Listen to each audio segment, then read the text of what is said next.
Hey guys, welcome to the Breakpoint. We back. How's everybody doing? I hope everybody's having a good weekend. Happy belated 4th of July to everyone. I hope your 250 was good because ladies and gentlemen, America's 250 years old. So, congratulations to America. Congratulations to us. I hope everybody is having a good evening so far. I don't know if you guys could see the title to the breakpoint, but the title to the breakpoint was really simply, "Why is bowling so complicated?" Well, here's the reality. That's what we're going to get into today. Sorry, I'm just sending out a link. My boy Dan's going to jump in today. We're going to spice it up a little bit. Like I said, we're going to start trying to get more people in. What's the benefit of that, you ask? Well, the benefit of getting more people in is it spruces up our conversation, allow it to get a little bigger, a little deeper.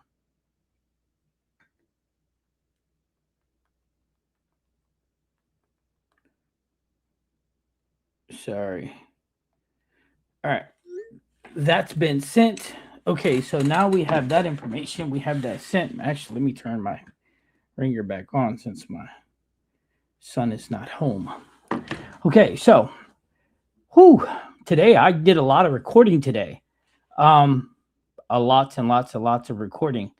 We recorded the Oceans Vibe, and we also recorded the hustles.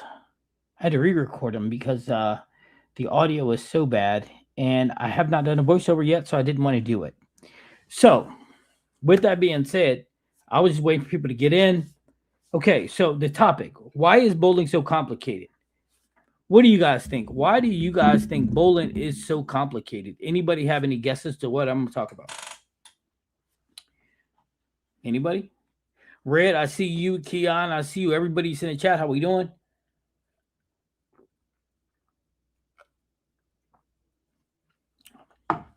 And everybody, we're going to welcome in Dan. Let me give Dan a little bit of introduction here. Dan, I'm gonna give him an introduction. Dan is a local here. We bowl out of the same center. He's absolutely a phenomenal guy. I mean, I'm very fond of him, and he is a bowler whose game is growing by the day. So, with our breakpoint on Friday, we had the young guy Jackson, and he was saying how he believed that giving just only a calendar year, he would actually be able to bowl PBA Pro. He would go from bowling 1 day a week to a PBA Pro if he had a year to get himself ready. How we doing, Willie? Nice to see you, buddy. So, being that we had that conversation Friday, which was awesome, I figured we would get perspective from a bowler who is learning the nuances of the game. And the reason why I picked him is because not only is he very smart, not only is he dedicated and loves the sport, but he also had his own perspective. So everybody, welcome Dan. Dan, make sure that you give us all your information so that we can get people to follow you as well. Hey, what's up, guys? I'm live right now. Yep. Hey, what's up? Yeah, I'm the Megadan29. It's as you can see behind me, I have games here. So on my YouTube channel, I actually play old games and stuff. Bowling is something that I've picked up in the last year and a half now. My dad used to bowl a lot, so it really helped me fall in love with it. And Coach C's over here helping me out, where I'm finally taking some of his advice. And yeah, it's awesome to be on here. But my YouTube channel just has a little bit of bowling on it. It's not worth going to be honest with you. But my Instagram, the Megadan29, that actually has like my new throwing mechanics, what I've done, my averages every time I go out, and this and that. But love to hear from anybody. Okay. So, whoa. Okay, so check this out. So Dan, here's what I would like you to do. I would like you to, because a lot of these guys are going to relate with you, right? Yeah. I would like you to start us out on your journey. Tell us when you started, what you said about a year and a half, Yeah. how everything was going, and how the game came to you before me, and then, Okay. but you can let them know about how we interacted before, and then how it all came together. Okay. Because Stop me it's your whenever you want. no, go ahead. Uh, It's your journey, so I would like to document it because these are important. Because I feel like your growth mhm. is also going to exponentially reach other people's because it's also their journey as well. Mhm. Now they Okay. may not have access to me, but you know. Okay. Well, I started out. I bowled a tiny bit when I was a kid. I didn't bowl that much because really I was really, really, really heavy into baseball. So I have like a little bit of an athletic background. Played a lot with my friends and stuff, but baseball I was like very hardcore into. Put everything I could in high school into it. Made the high school team. Played varsity. Did all that stuff, and then lived a normal life. But then last not last year, but last year I started a rum bucket league at a job that I have that I'm still currently at.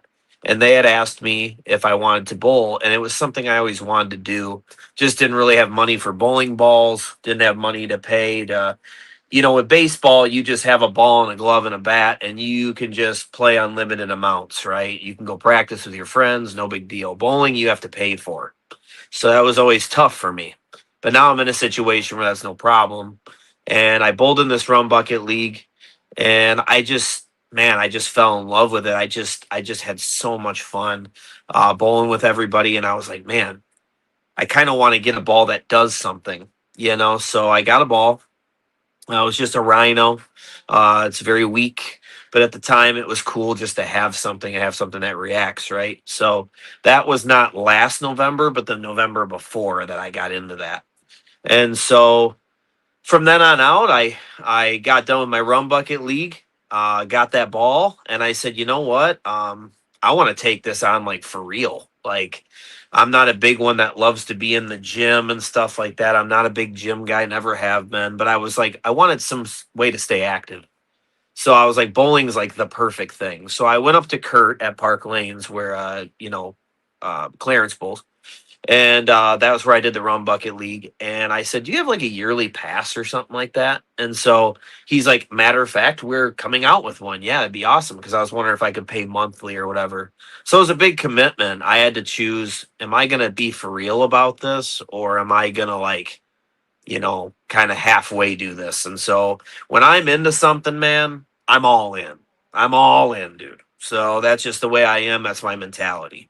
I'm not just gonna, I don't want to use bad words on here, but kind of half-ass it.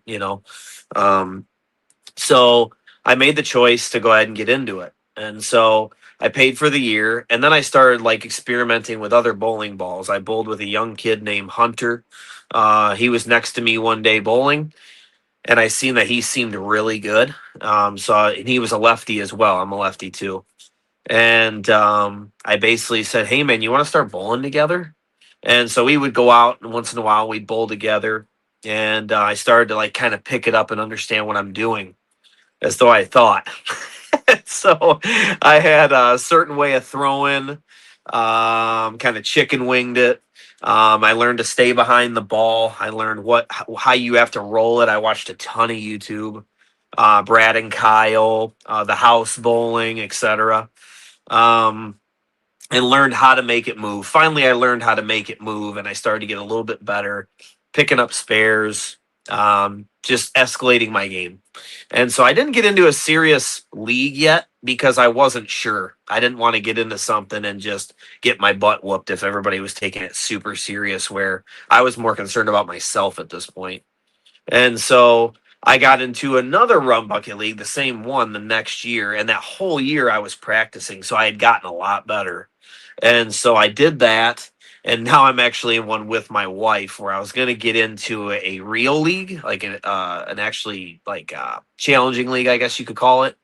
But I just didn't do that yet because I wanted to bowl with my wife. I was actually going to get Clarence a sports shot league. That's what I wanted to get into because someday my goal was to someday take part in a regionals event or an open event or something like that, reach that level where I can actually have kind of a chance, you know. But really, I just wanted to experience it and say that I've done it.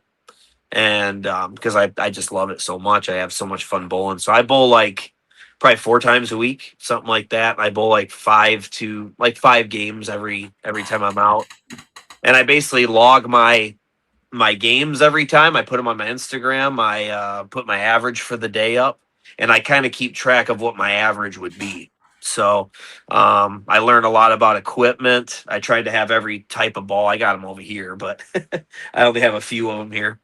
But I learned how to maintenance of your balls. I know Clarence isn't like huge on that, but I'm big on like making sure that I put them in like buckets of water that's like 120 degrees. I learned all about doing that. I learned about hitting them with pads. I learned about just how many times to clean them.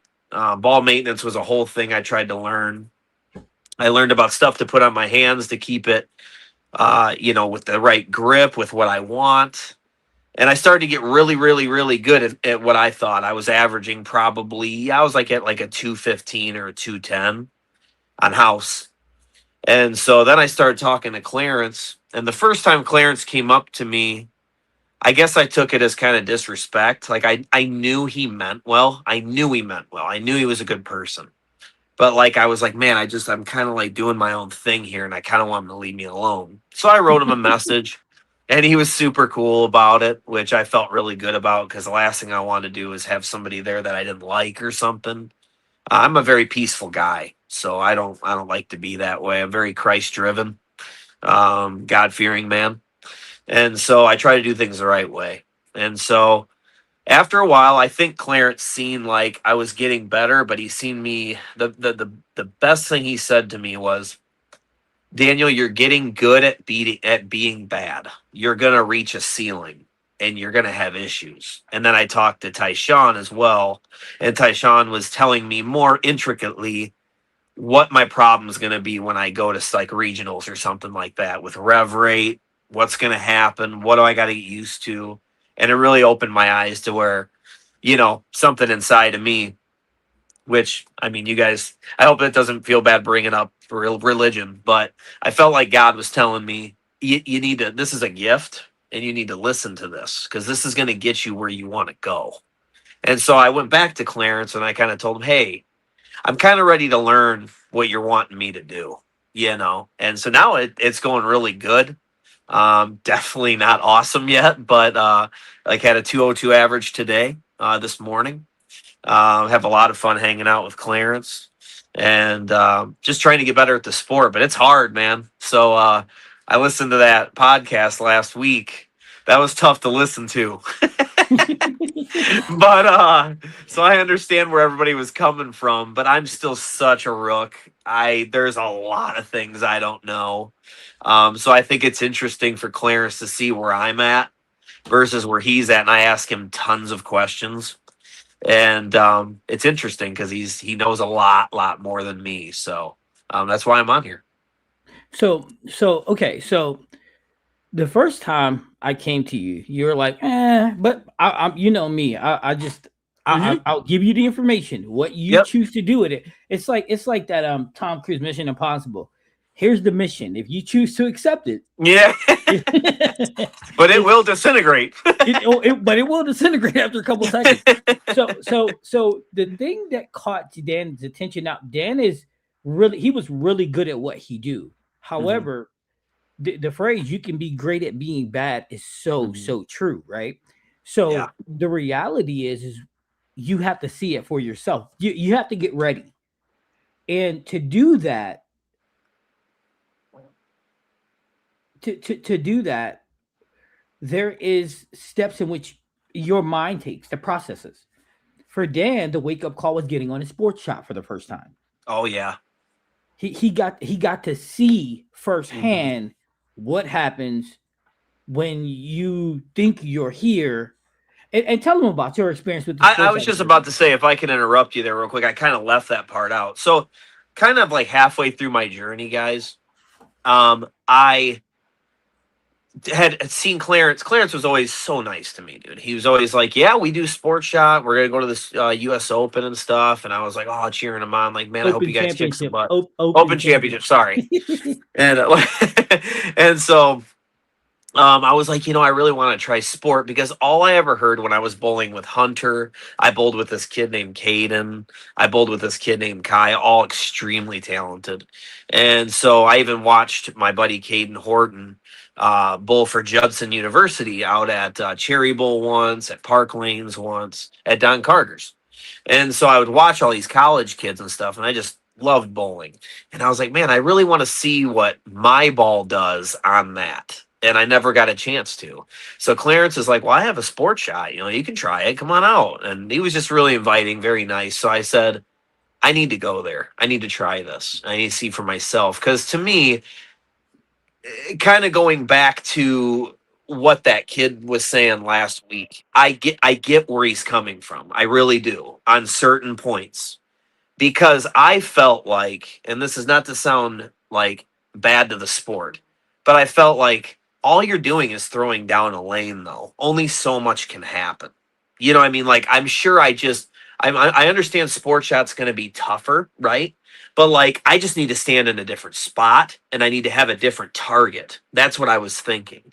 So I was like, I'm going to be able to figure it out, man. I'll get my hyperdrive. That's my strongest ball. I'm going to hit it with some 500. I'm good. You know what I mean? I think I'm going to be okay, man. Let's pick up my spares. And so that was my mindset going into it. So the first week I went into it, I was really nervous. It's intimidating bowling with a team that they all know what they're doing. They were all super nice though. A great team, by the way. Shout out to his team. Like just a good group of dudes, man. Just nice guys. So I had such a fun time, but I bowled like a 130 average in like 4 games. It was bad. It was definitely, it's like when you're talking about that kid last week, you have to understand your ball's not going to do what you think it's going to do. Like I was a pitcher in baseball for some of my time when I was really young. So I thought it was just a matter of hitting a target, and I was super good at that. Then I became an outfielder where, I mean, I would do drills where I'm curl hopping and I'm throwing it in from the center field full blast, hitting a white bucket over and over and over again, right? Because you're preparing for that throw when somebody's rounding third. That was a drill we did. I did that drill all the time, and I was super good at it. So to me, targeting wasn't like this impossible thing, dude. I can do this. It's just a bowling ball. It's a bowling alley. There's only, so many feet, right? There's 60, right? So I'm like, I got this. So it's not that easy though, especially spares, dude. Where to stand, what to do. It's very confusing. The second time I went, I had like a 172 average, so I did a lot better. But I can tell you this. Clarence said something that might sound mean, but I know he was just joking, but it was so true. I threw a ball and I got this strike when we were bowling sport, and he goes, Dan, the lucky lefty, because a lot of my strikes were sloppy. They were sloppy. And what I mean by that is I didn't know what I was doing. I wasn't throwing like on house. When you find your path or what your line, when you find your line, you're confident. If I hit that line and I put the same revs on it, I got it. And you're going to be able to use that line, especially as a lefty. I'm going to be able to use that line for a while, right? I never felt that comfortable on sport. I was just focusing super hard, and sometimes I would get a strike, right? So it's extremely humbling, man. And it's like you hear all these guys talk about all this stuff. They're all conversating, right? And I'm just going, man, I know nothing. You know what I mean? Like I'm a rookie, man. I know nothing, man. So I got humbled hard, but in a good way. In a good way. I still had like a lot of fun. And I just knew I had a lot to learn. And how was it when you went back to league after you bowled on the sports show? Man, I was telling Clarence this today. I went back to house. I think it was just an open. I was just practicing, but I bowled like 5 games. Guys, it was like 2 days later. So it was like on a Tuesday. I bowled on a Sunday with him, I think, or whatever. It doesn't matter. Yep. And so I go in there, I get off of work, and I'm bowling. I am slaying guys, like 230 something average, which is insane for me. I think I had a game where I bowled like a 278. I missed one frame without a strike. And I'm going, man, when I bowl on sport, I'm dialed. I was so happy, man. I was like, I want to bowl on sport more, man. But I want to be good at sport. That's what I want, you know? Okay. So Dan had a hitch in his giddy up, as they would say, old school. Um, he's right. He's very accurate. However, he didn't in his backswing, and I say this as a learning experience, his backswing, his arm would stay almost 90-degree. Mm-hmm. So what happened is we've expanded on that, and now he's actually straightening it out, and he's getting through it right at that right time. So again, so his accuracy's still there because he's a lefty, so he's lucky lefty by himself over there. and not only is he getting really, really good at it, but he elected to do something else that most people won't do, which is benefiting him in the future. And that's he's learning at the same time to throw straight at his spares. Mm-hmm. Yep, spare ball. That was So- something else that I was not doing, guys, was you have to understand when you're on sport, one of the things I said when I was just talking about bowling with Clarence is when I went on that sport shot, the reason I averaged a 130 that first time was my spare game was so bad because everything you think you know is different when you're on sport. Where your feet are at, where you're targeting. I mean, believe me, I was averaging like a 210, 205 when I went out and open. So I picked up most of my spares, man, unless I left something nasty, like a split or something like that. I could pick up easy stuff. 7, I would struggle sometimes. It just depended on the day. But like on sport, it was like my ball's doing nothing, dude. And I'm just going, oh my God, where do I stand? So I was just guessing, and it was brutal. It was brutal. Well, that's the thing. Most people. But you took a challenge that most bowlers don't do. Like in his chat, Scott said, so now that you've been on a sports shot, your house shot game got better. Well, of course, Yeah. because you understand the difference Yep. of tightness now, tighter down lane, all that good stuff. But here's the moral of the story, guys, and this is why Dan's so important. When you're on your journey, you only progress as you're ready to. Mm-hmm. Because again, just like Jax, Dan thought he knew what was best for Dan's game. Now, Mhm. Dan wasn't rude. He's amazing. And I told you, this is my dude. I'm trying to make sure he goes to open championships with us. He's my guy. That's awesome. But like I told him, everything happens when you're ready for it. Mm-hmm. I'm not going to push anybody. But as much as I'm there, he's there. So, well, I'm probably there a little more than you, but Yeah, you are a little bit. but when I'm there, he's there. And there's never a question that you can't ask. There's never a time where I'm like, you know what? Even today, for example, I was doing ball reviews. We talked through the whole thing, but through 2 of them, didn't we? Yeah. I'm not. I hope I didn't annoy you, by the way. No, not at all. Dude, Okay, I hope you weren't just being nice. No, not at all. I felt bad that I was kind of. No, I might drill a lefty ball up so you can start doing it yourself. Heck yeah, be cool, man. I'm serious to the heart attack. Listen, That's awesome. I don't know if everybody knows this or not, but I'm the easiest going guy in the world. Yeah, you were chill. I am. I'm the easiest. Now, don't get it wrong. If you step on me the wrong way, I'm gonna bite you. Yeah. But the reality, though, is this is a game. We're supposed to be having fun, enjoying ourselves, right? Mm-hmm. And a lot of people don't take it that way. And I just want to make sure that everybody knows this journey that we're on. It's not just an individual journey. I mean, Dan is there witnessing the journey with me. Mm-hmm. He's seeing me. Dan's asking questions like, "Why are you so far right, left?" Yep. As compared to me, referee. I'm getting the ball to work in ways, you know what I mean? There's people who say, "Well, how much do you edit?" Dan can tell you. Dan was there for the whole shebang. I mean, when I start rolling. Well, what I love about your stuff is you're very honest. You've always been honest. You're not rude, but you're honest. You know, you're not going to sit there and the criticisms you were saying to me were honest though. You know what I mean? And I think in your way, this is why you're a coach. You're very good at communication.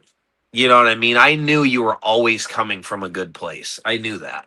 It was just, you guys ever been into something, especially when you're successful and you go, dude, I can figure it out. I got it. I got it. You know what I mean? But then you start having some issues and you go, damn, maybe that person was right. You know, you have to kind of humble yourself to it, right? Yeah, no, you do. Too tall, which his name is Steve, but he's too tall. If you go to Open Champions, because you're gonna come to Vegas with us, no matter if I got twist your arm or not. Cool. He said, "What sports shot made you? Which one was you on, pretty much?" And I don't think you remember what you're on, but I'm not sure. We were on the Open Championship 2025 pattern. The singles, the teams, he bowled on teams and singles and doubles. So yes, that is very, very humbling. And then Too Tall said, "Yep, you definitely got to come with us to Vegas next year." That'd be awesome. See, hey, dude, it's going to be such a blast. Like I said, I'm gonna get a really big Airbnb. Well, barbecue. I mean, everybody's pretty much the same. I think that's the thing. The bowling community is such an amazing place. You know what I mean? Everybody's so helpful. Unfortunately, you can get a lot of bad information along with a lot of good. Yeah.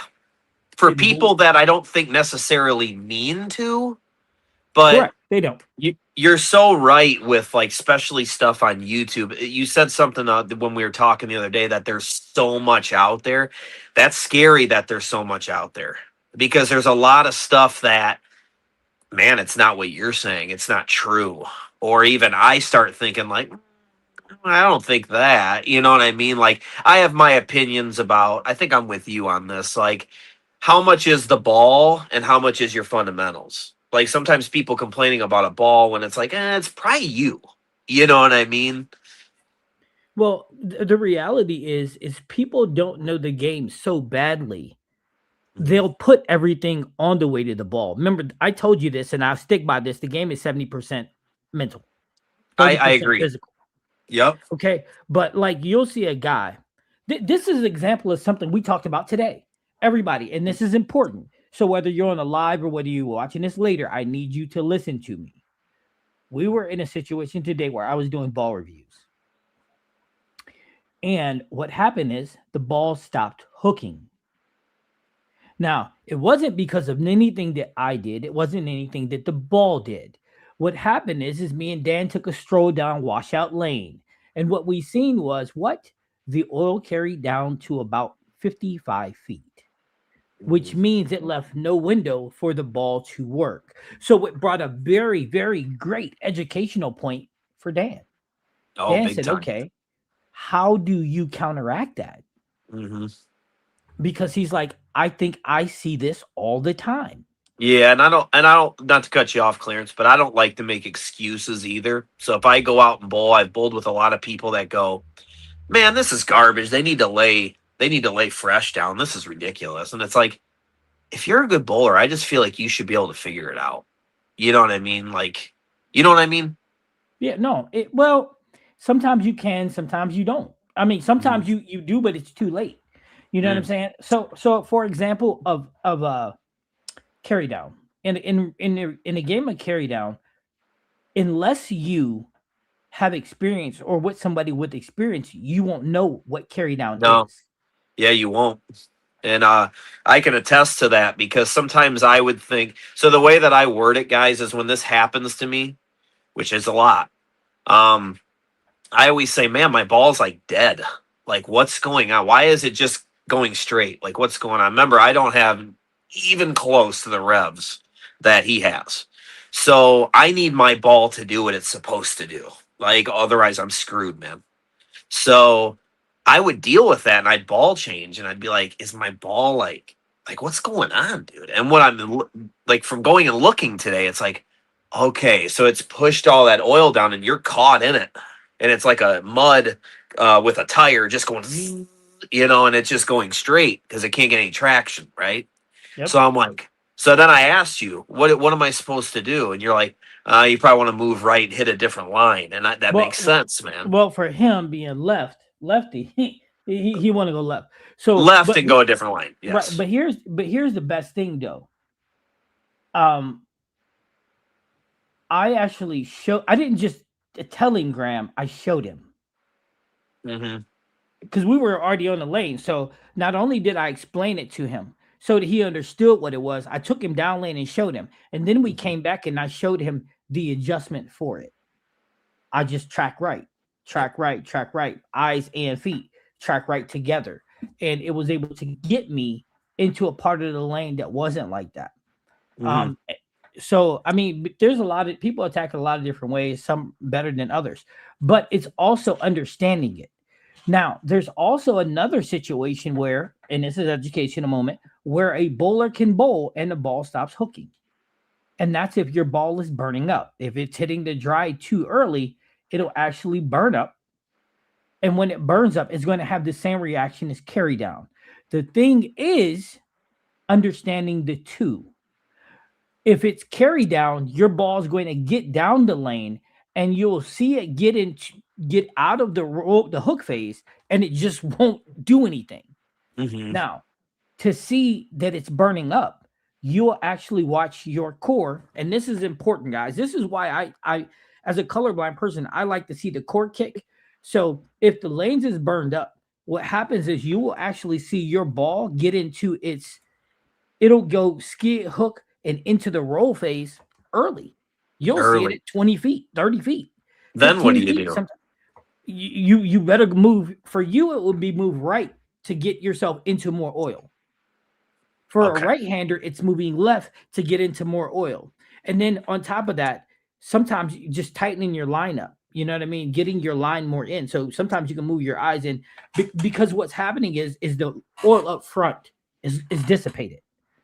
So So your you're ball hitting is dry too quick. correct, It's correct, yeah, it's hauling. correct. So and that's the thing is you have to be paying attention to your ball because you need to understand the difference between the two. Now, you bowl with me. You see me when my ball hits it's it's the roll phase, it's gone. It's gonna poop, it's gonna jet. Yeah. But today that wasn't happening. Mm-mm, that was And weird.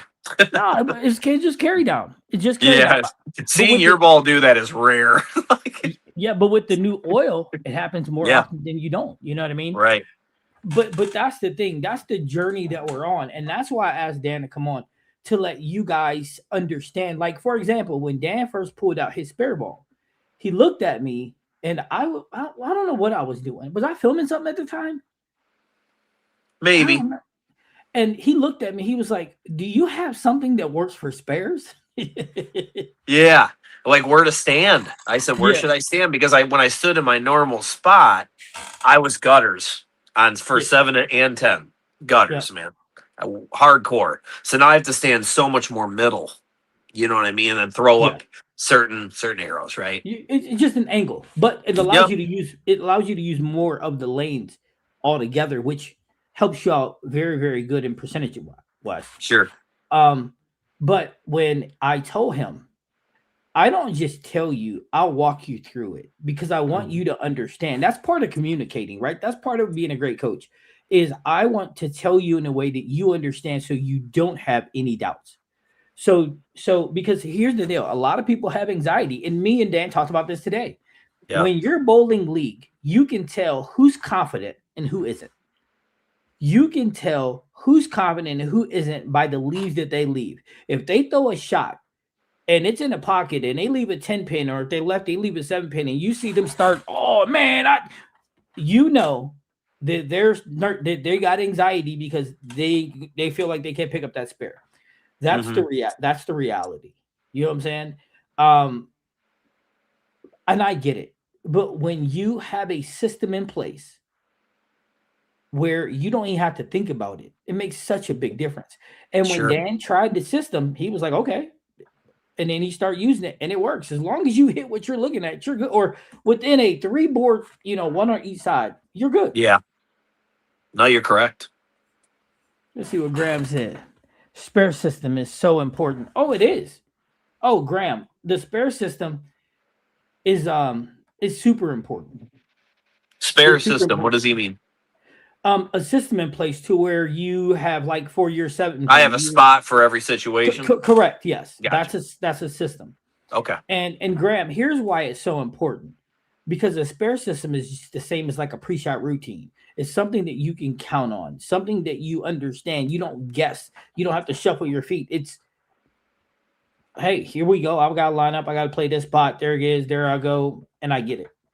Mhm. But that's why the topic I used today was so important. That's why the topic today is why bowling is so complicated.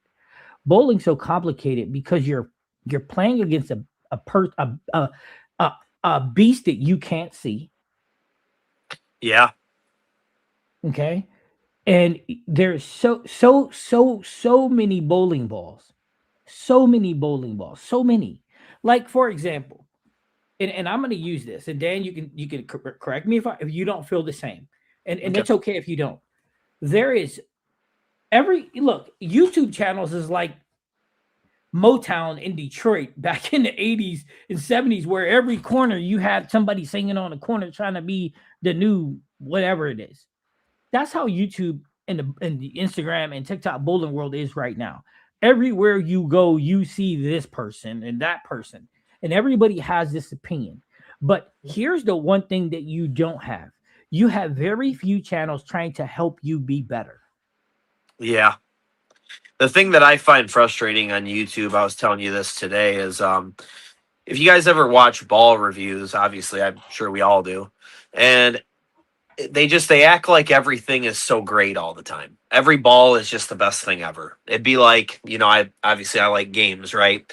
It'd be like if we couldn't be honest about games. Like if it sucks, man, say it. You know what I mean? What do you not like about it? What makes this better than this? So as a bowler, like a rookie like me, I never know what to buy, bro, because like you say everything's good. So it's like I don't know what to get. You know what I mean? So I sometimes wish they were more honest. Like I feel like they just tell you everything's great. They only show their strikes.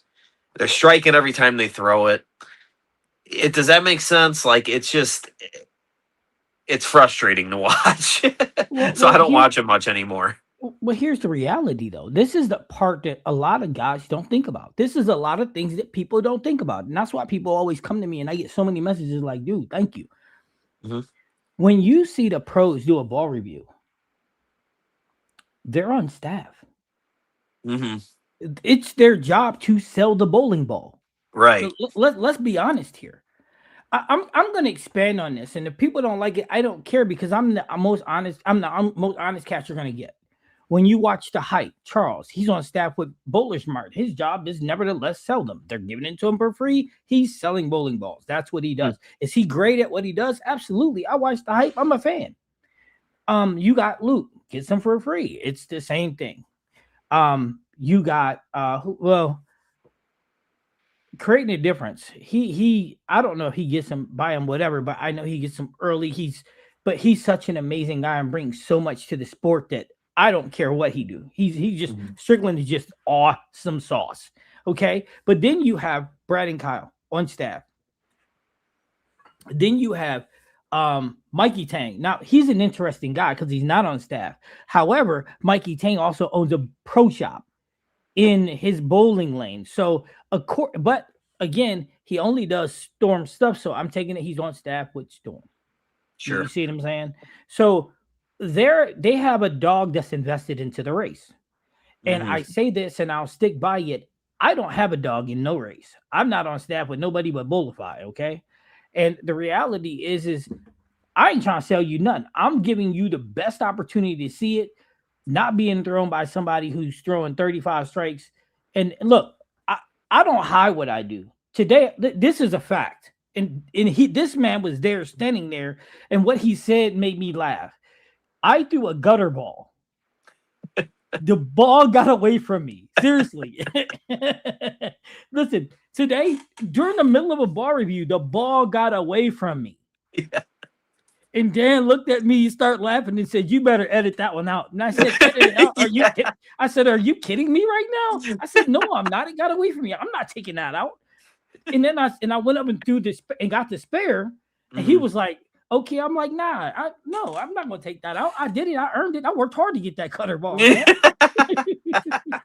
Yeah, it's like you're like, let's roll this one good this time. But then you throw the Yeah, gutter like out. It's like, oh, I worked my butt off to get that gutter ball. You don't think I'm keeping that? Listen. that's I just couldn't believe he did that. I was like, he must have dropped it or something. No, it's just it got away. Listen, listen. Let's be honest here. Sometimes the ball gets away from you. Oh, I mean, absolutely.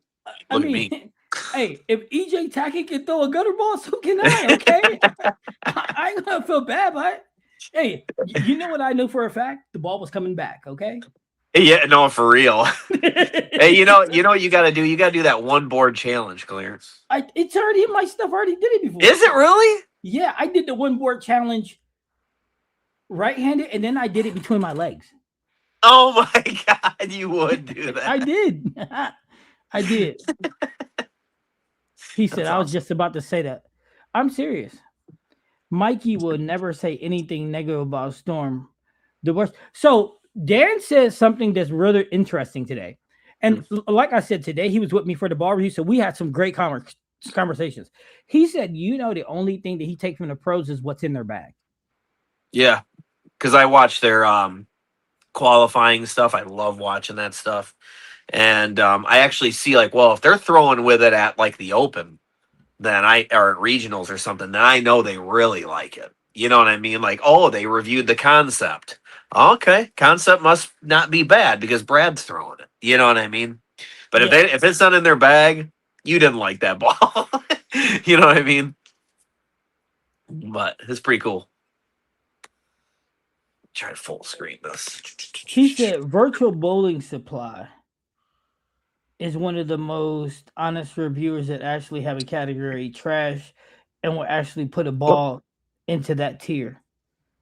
Okay, I don't think I've ever watched Virtual Bowling Supply. I don't think so. I'm gonna have to check him out. So here's the thing though, right? I don't have stock in the race. Mhm. It is what it is to me. I pay for every single bowling ball there is. That's why when I'm doing that's why that's why when I get ready to do this create this bidding war on TikTok over there, we're gonna start that. I promise you Friday. That's why I'm gonna do it. And it's I mean, if somebody Keon want to bid for $20, $30, something like that, and I'm gonna send him the bionic. Keon, by the fact it's in a box right there. The UPS guy picks it up, pick up the box, all my other stuff that's got to ship tomorrow. So it'll be out for that.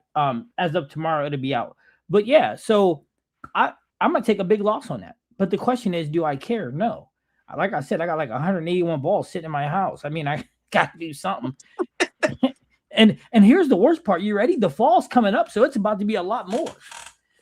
But to Dan's question, why bowling so complicated is equipment choices, right? Here's the thing: there's so many bowling balls. How do you know what's going to match up with you without buying I it? mean, you don't, man. So I went with like when I started, I was kind of a fan of Storm just because I watched a lot of them. Brad and Kyle, Malia Briggs, Verity Crawley. And I would see what they're throwing, and I'd kind of go, okay, well, that one looks decent. And I heard about the hyperdrive being so strong, so I wanted to know what a strong ball would do with me. Phase 2, I got that because everybody told me that's all reliable, and it's been around for years and years. So I said, okay, let me get that one. And then I got the Pearl. I thought, well, if I like the salad, I should get the Pearl. So then I got the Arctic Vibe. Hunter talked me into that. Hunter talked me into that. The Arctic Vibe like went on sale or something, and I got that one. So Yeah, that's that what was I've got ball of so the far. year 2 years ago, Yeah, he liked it 3 too. years ago. Yeah, he wants me to get a Widow, a Black Widow, For but I what? never did get that. I don't know. Just I guess it's a good ball. I don't It's all know. right. I mean, Exactly. That's my point. but here's the thing though. Everybody has their own niche. Everybody has a ball that works. This benefit, like for me, for example, I don't like bowling balls that I can't see. Like for example, Mhm. the Oceans Vibe. I can't see that for the life of me. But it didn't matter where I threw it. It was 10 and pit pretty much. It just that that ball was just something. Man, guys, Clarence make me. You make sure you watch his Vibe review coming out, bro. That might be the next ball I get, bro. Man, thing was slaying, dude. Man, Clarence was just. I mean, his strikes, you could hear him across the alley, probably, man. Like, golly. Hey, Graham, you better watch yourself. You know I love the Arctic Vibe, right? Hey, I ain't gonna tell nobody. I need to. I'm gonna say this quietly. I ordered 2 more of those. I just don't want my wife to know. So I ordered 2 more Arctic Vibes. Don't tell nobody. I'm gonna tell her that I already had them. They was just in the other balls. But yeah, for real. I can't even make this up, man. I said when your wife found out you were selling some of them, she was probably like, "Yes." Right. And then now you're gonna get a whole bunch. No, of she's not. No, she was like, "Oh, you're making room for the fall, huh?" Yeah, she already knows. Yeah, it's a process. But listen, Graham, I recommend the Arctic Vibe. Listen, matter of fact, didn't I mention the Arctic Vibe? Didn't I? Listen, I put my foot so far in my mouth. I said at the beginning of that video that the Oceans Vibe is not going to be able to keep up with the Arctic Vibe. Boy, was I probably wrong. I mean, boy, was I probably wrong. Yeah, Arctic Vibe's been pretty good for me. Solid. Yep. And then you know what the worst part was? I threw the Oceans Vibe. Dude, that ball is insane. And then guess what? I threw it so well. Carry down. I had another review to do afterwards. You was there for it for some of. Did you? I'm not sure. Was the Ocean better than the one today? The Ocean was the one today. Oh, okay. I thought there was another one called. No. I just seen it today on there. My phone's right there. I thought there was another one. There's another Vibe, isn't there? It's Oceans? That's the one you did today, right? There's a lighter one. Is it? Yeah, I think so, man. I just seen it today. I typed it into there. It's not the pink bubblegum one. It's that other one. It's like a light blue one. Yeah, check it out. I'm looking right now. Yep. You know your boy's fingers is. Yeah, look up the Vibe, and then there's like a light blue one, man. And I thought it was called the Ocean for real. Yours is called no, it is Ocean Vibe. Mm-hmm. What's the difference? Mm-hmm. Hammer got 2 Ocean Vibes.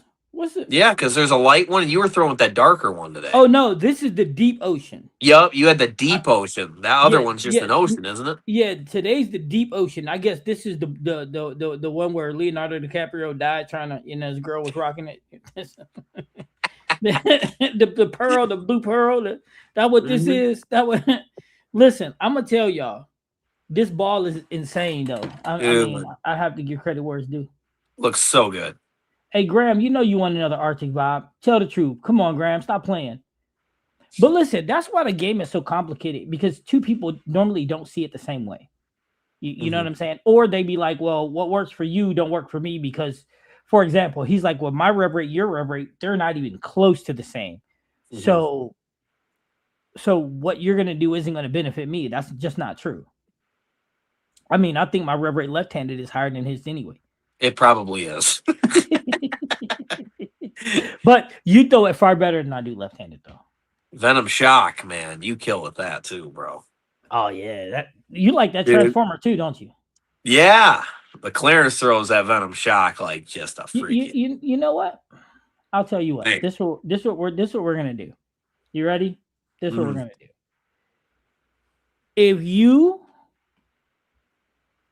can complete your next task, your next mission, I'm going to give you that Transformer. Damn. Wait a minute, but I don't think I can. I think you throw 15, don't you? I throw 14, actually. Oh, no, so do I. Good. See, I'm going to give it to you. Oh, do you really? Yeah, I throw 14. You crazy? Oh, I thought you threw. I threw 15 3 years ago. I ain't never thrown a 15-pound ball again, man. You kidding me? Hey, well, it's such a big difference. I have I, a 15. It's just a big difference between the 14, I feel like. you know what it is for me? I'm old Hmm. and I ain't doing it. That's what I'm doing. But if you complete the next task, because that's gonna increase your rev rate. The next task Okay. is as soon as we get you ready. When you complete that task, the transformer's yours. Okay. Cool, man. Because I think we're gonna put the other one up for auction. Well, yeah, I heard you and Myron, you were talking about something today. Something with my rev rate or something. You said something about increases rev rate or something. Oh yeah. The next part, because Myron's like, normally, coach, you'll do two things at once. Mm, And I'm like, no, not in this case. I don't want to, okay. because I want you to, because your bin was so it was so big. Hardcore.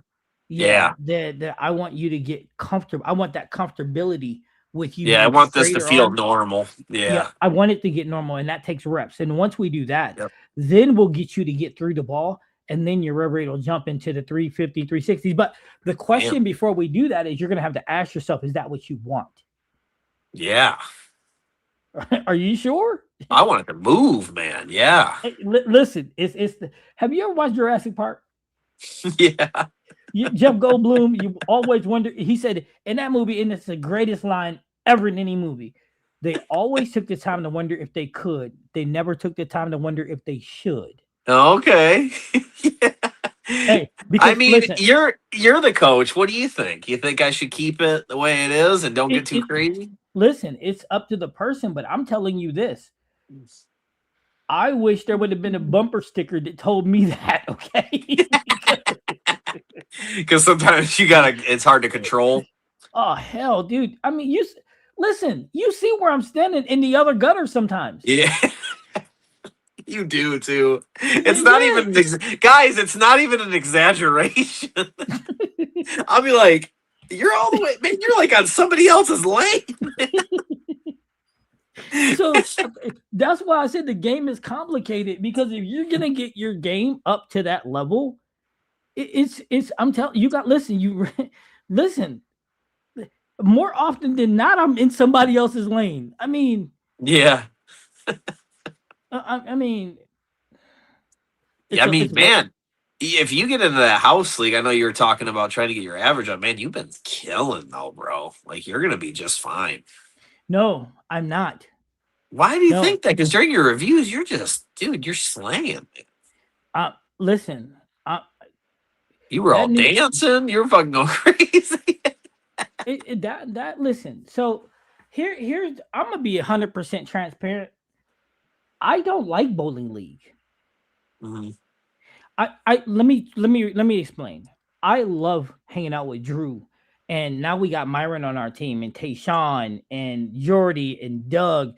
These are my people. Yeah, Man, those we are good rock. guys. Yeah, we Yeah. rock out. I mean, these are my guys. 50 grand, and Mhm.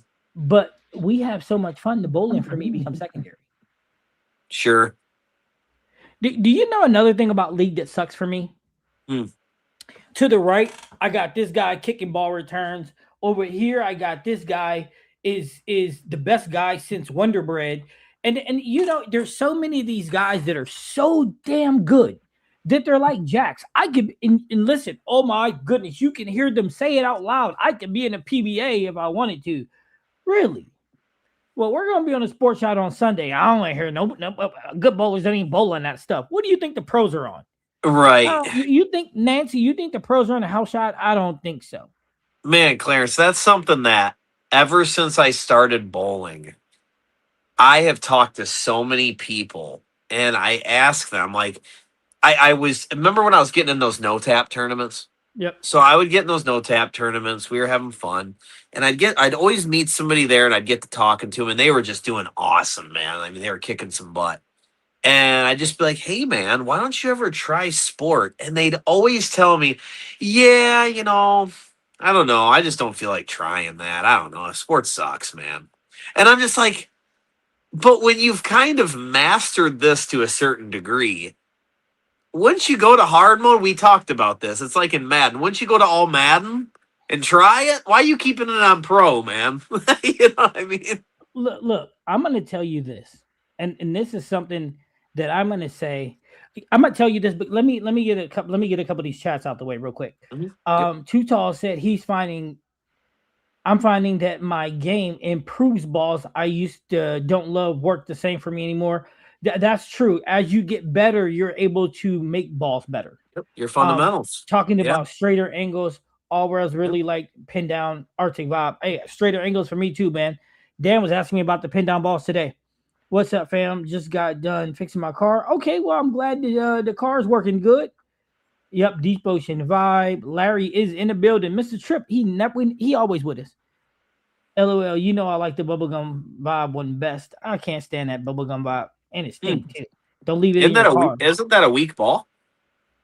Dan, you No. just found that you're correct for the new ball. Yeah. Yep. Graham, what do you think about the vibe service? I touched the vibe. I touched everything with a fading 2000 pad. So that's what I'll always do. Just to knock a little bit of shine off, because that way I can make it react the way I want it to down lane. What's up, Too Tall? The coach start the Arctic Vibe. Man, listen, y'all better watch yourself. You know I got Arctic Vibe. Okay, so where was we at? What was I getting ready to do before I done lost my train of thought? What was we just talking about? You were talking about we were talking about the vibe. You know, and I just slipped from my mind too. See, I'm old. Yeah, I'm sorry. Okay. No, it happens. But I was reading these chats. That's why I took my train of thought about. It's all good. Dan, you better listen to coach unless you want to be playing from the right gutter. Listen, I'm telling you, that's the thing. Like You were talking about bowling in a league. Oh, yeah, and why you don't really like it. So no, what I was gonna. Okay, thank you for reminding me. Mm-hmm. So there are certain guys like Doug and Drew, and it appears a guy named John Weir and then Tom Creedy. These guys you take them to any house shot and they're going to light it up. They figured out if it's the Matrix, then they're Neo on a house shot. Okay. Yeah. On a house shot, they're Neo. They're Neo. But the thing that you don't see is these guys going to tournaments. Now, I'm going to give credit where it's due. Doug Byerly is the dude. He is the only one that I ever seen out of all these guys averaging 240 to walk into the door and say, Sports Shot League, let's go. Now, he averages a 240 normally, and he's only averaging a 185. And we're seeing every animal pattern every week is a different pattern. He's averaging 185 ain't too bad though, right? I mean, it's 65 pins under his average. I mean, for sure. 55, I'm sorry. Hey, what does it mean when they are in the tournaments and they say they're over this or they're under that? So it's plus or minus. So every game above 200 is plus. Every game under above 200. Okay. Yeah, so it's plus or minus. That's what they're referencing. So if they're plus 55, then that means that they shot 55 pins over 200. Yep. Okay. Yeah, so gotcha. So but that's the kicker though. And that's what a lot of people don't understand is these guys that tout themselves as being super good aren't the ones that are challenging themselves. They're not. And them are guys who go to open championships and average a 130. But Doug goes up in championships and he averages 200. But the animal patterns are harder than open championship patterns. It's just the open championship pattern. You have to figure out the diagram before you get there. You know what I mean? Sure. But a lot of things come into play, like lane topography and all those things come into play. So if you really want to do your homework, there you go. But also you don't know where your pair's gonna be, but in the back, once you figure out your lane, you can go look at the lane topography, find out there's a lot of wear and tear. If there is, then you might have a bounce spot that you can make. You can also burn. But this year's pattern, because they were trying to limit the urethane usage, I think that it was just not very friendly. But that's just me. But again, when it comes to house shot kings, from my experience, I have seen matter of fact, there are only one. We've run a sports shot league, and this is a fact, for 3 straight years in the fall and 3 straight years in the summer. And only one person to average over a 220 has ever joined. No, I'm wrong. There's 2 others. but they're not kings. They're not Hall of Fame type. They're 215, 220.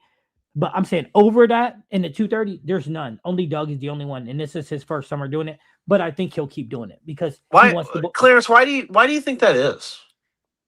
Okay, you want to know the truth, or you want me? Want me to No, make it easy truth, for you? man. Why don't they want to get in the sport when they're that good? Okay, so the question you have to ask yourself is: are they that good, or are they great at what they're doing? It's just, again, I reference the same thing. Sure, I think that person has showed that if they work at something, they got a shot at being pretty good, you know. But they have to try it consistently, It's not the right? same. No, it's not the same. Hmm. So okay. So Doug and John Weir throw pretty much the same shot. Mhm. I'll introduce you and show you because we're in the local tournaments. They pretty much throw the same shot. They'll play. It's their ball is pretty straight up 10, 11, 12, and it hooks very little, but rolls in the roll phase right into the pocket. I mean, Doug and John Weir almost never miss the pocket. Damn. Drew's a little different because how Drew's different is Drew has a rev rate about 460, 470, and he throws about 17 mile an hour. I was about to say he whips it, man. Yeah, but Drew also could probably be in a one step and throw the same games. So his game should be there until he don't want to bowl anymore. But they figured out the system. They figured out what works on a house. Doug is learning right now that his game does not stack up on 85% of sports shots. The same because that's his game. He plays that line. That's his line. Unfortunately for us, when the sports shot, that line does not work. Mm. So they'll learn that. And that's the difference. Okay, so I don't know if you know this. Do you know what a house shot is made to do? Do you know what its purpose is? It's singular. Get it to the pocket to Mm-mm. help you. Well, they No. want you to score high. Ding, ding, ding. Why do they Yeah. want you to score high? That's more fun. Mm-mm-mm. Why? Think about it. Why do they want you to score high? How does you scoring high benefit them? You want to start bowling in leagues and stuff? You'll spend money. Ding, ding, ding. It keeps you coming back. Mhm. And the more you come back, the more money you spend. That's why it's catered like that. You got your dry, your oil. Think about how this works on a house shot, right? If you leak it outside, the dry is going to funnel you where? Towards the pocket, right? Oh, yeah. Sometimes And I get strikes off those. exactly. And if you miss inside and you miss far enough inside, it's going to create hold for you Yeah. to where? Funnel you to where? The Yeah, pocket. pocket. Yeah. Now, what happens to your physical game to make those things limited? What makes those house shots more difficult for you? The higher your rev rate becomes, because then the higher your rev rate becomes, It's gonna means take off. that funnel no longer benefits that. Now, if you look at rev rates and you some Hall of Fame guys where their rev rates between 200 and 270, and it's not overblowing the lanes or nothing, it's gonna funnel you right there. All you got to do is keep it into this little funnel. And do you know how I know? Because this guy, when my rev rate was 260, I had the 6,300s in the season. I had my I had my 800 live on my YouTube channel. Do you know the reality is it was a funnel. And here's why I say, Dan, you have if you want to be a tournament bowler, raising your rev rate is absolutely what you want to do. But if you do not, and you just want to be King Kong, if that's what you want to be, then you don't need the rev rate to elevate. You don't need to, because all you got to do is. Have you ever watched the movie Hitch with Will Smith? Mm-hmm. Do you remember when he starts dancing and Will Smith was like, no, and he smacks him and he goes, stay right here. Sure. That's where that 200 to 270 rev rate is playing straight up and in. Don't overblow the pocket. If you miss right, it funnels. If you miss left, it holds. That's right here. That's right here, baby. That's right here, baby. Now when you rave that rev rate, you start doing all this and all this. That's what that is. You know what I'm saying? So that's why the house shot is what it is. It's made to make you come back. It's made to make you come back. It's made to make you spend money.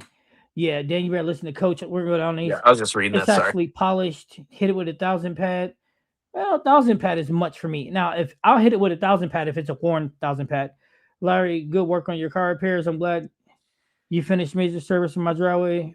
Hey man, listen, I'm not fixing my car. There's a guy somewhere that can fix it if I need it. Hey guys, should I hit my stuff with a pad every time? Yeah, I would. And I say I never do. I would. I wouldn't put my bowling balls in water, but I would definitely touch them with a pad. Oh, you wouldn't do the water to heat it No, up? no, Really? absolutely not. No, listen. Listen. I know they say put in water, put in the oven, all that to get the Yeah, oil yeah, out. yeah, My Max Trail Pearl, the one that you see me throw all the time, yeah. I have never baked it. I've never put water in nothing. Hmm, Does okay. that ball work to you? I mean, yeah. That ball's got like 270 games on it. What kind of what should I hit it with every time you think? You said Um, 2000? no, so no. I have this thing where if it's one of my solids, I'll hit it depending on what I'm bowling on. I'll touch it with either a two, like the Venom Shock, normally a 2,000, but not a true 2,000 for the Venom Shock. I'll hit it with the 2,000 with a little bit of worn. So I have a 2,000 that's really worn, a 2,000 with a little bit of worn, and a 2,000 that's fresh, right? So if I'm on a certain sports shot and the Venom looks good, then I'll touch it with the true 2,000.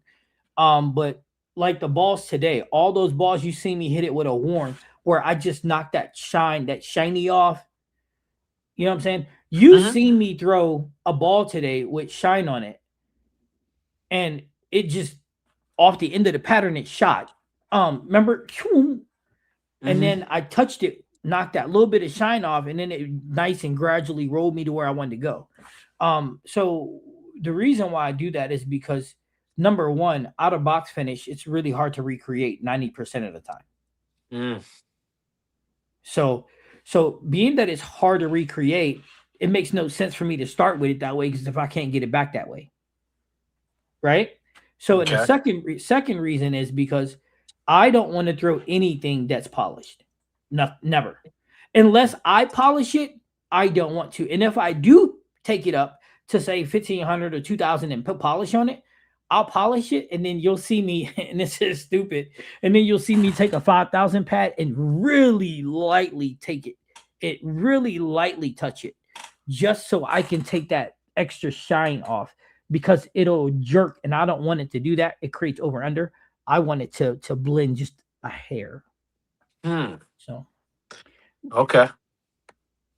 Graham, I think that makes sense with your rev rate. I had a lot of issues with over under factory compound. Yep. Let's see. You were talking about people being scared of sports shots. People are scared of sports shots, Larry. People are more scared of sports shots than you'll ever imagine. Yeah, they In are, and reality, I coach, never sports shot understood pattern. that. In reality, coach, sports shot patterns get easier the more you bowl on them. There are some sports patterns I love absolutely kill on. Hey Graham, so check this out, right? Um, you are 150% correct that as you bowl on sport, they get easier because they start making more sense to Hmm. you, right? But here's the reality. These when people bowl on house shots, their egos get inflated.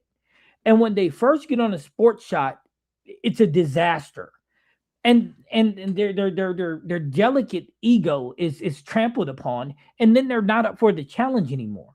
Hmm. That's why the game is 70% mental, 30% physical, because it is based on that. You know And what I'm saying? one thing I'll say too, Clarence, is it when you're on sport, you have to pay attention to everything so much more, which makes you so much more dialed in. Where I think that it's easy to go out the house and just be sloppy with a lot of things. Like to be specific here, I have to pay attention, at least I think I should, to my core. I like to keep my core straight. I like to walk at a certain pace. And then obviously now I'm working on my arm coming back and the timing of that, right? Right. Well, some days if I don't pay attention, I'm actually opening up way too much. I'm walking too slow, walking too fast because to your point, the lane is helping me so much Yep. that I think I'm okay. But on sport, you have to dial in. You have to. And then you go back to house and you go, holy crap, I'm killing this dude.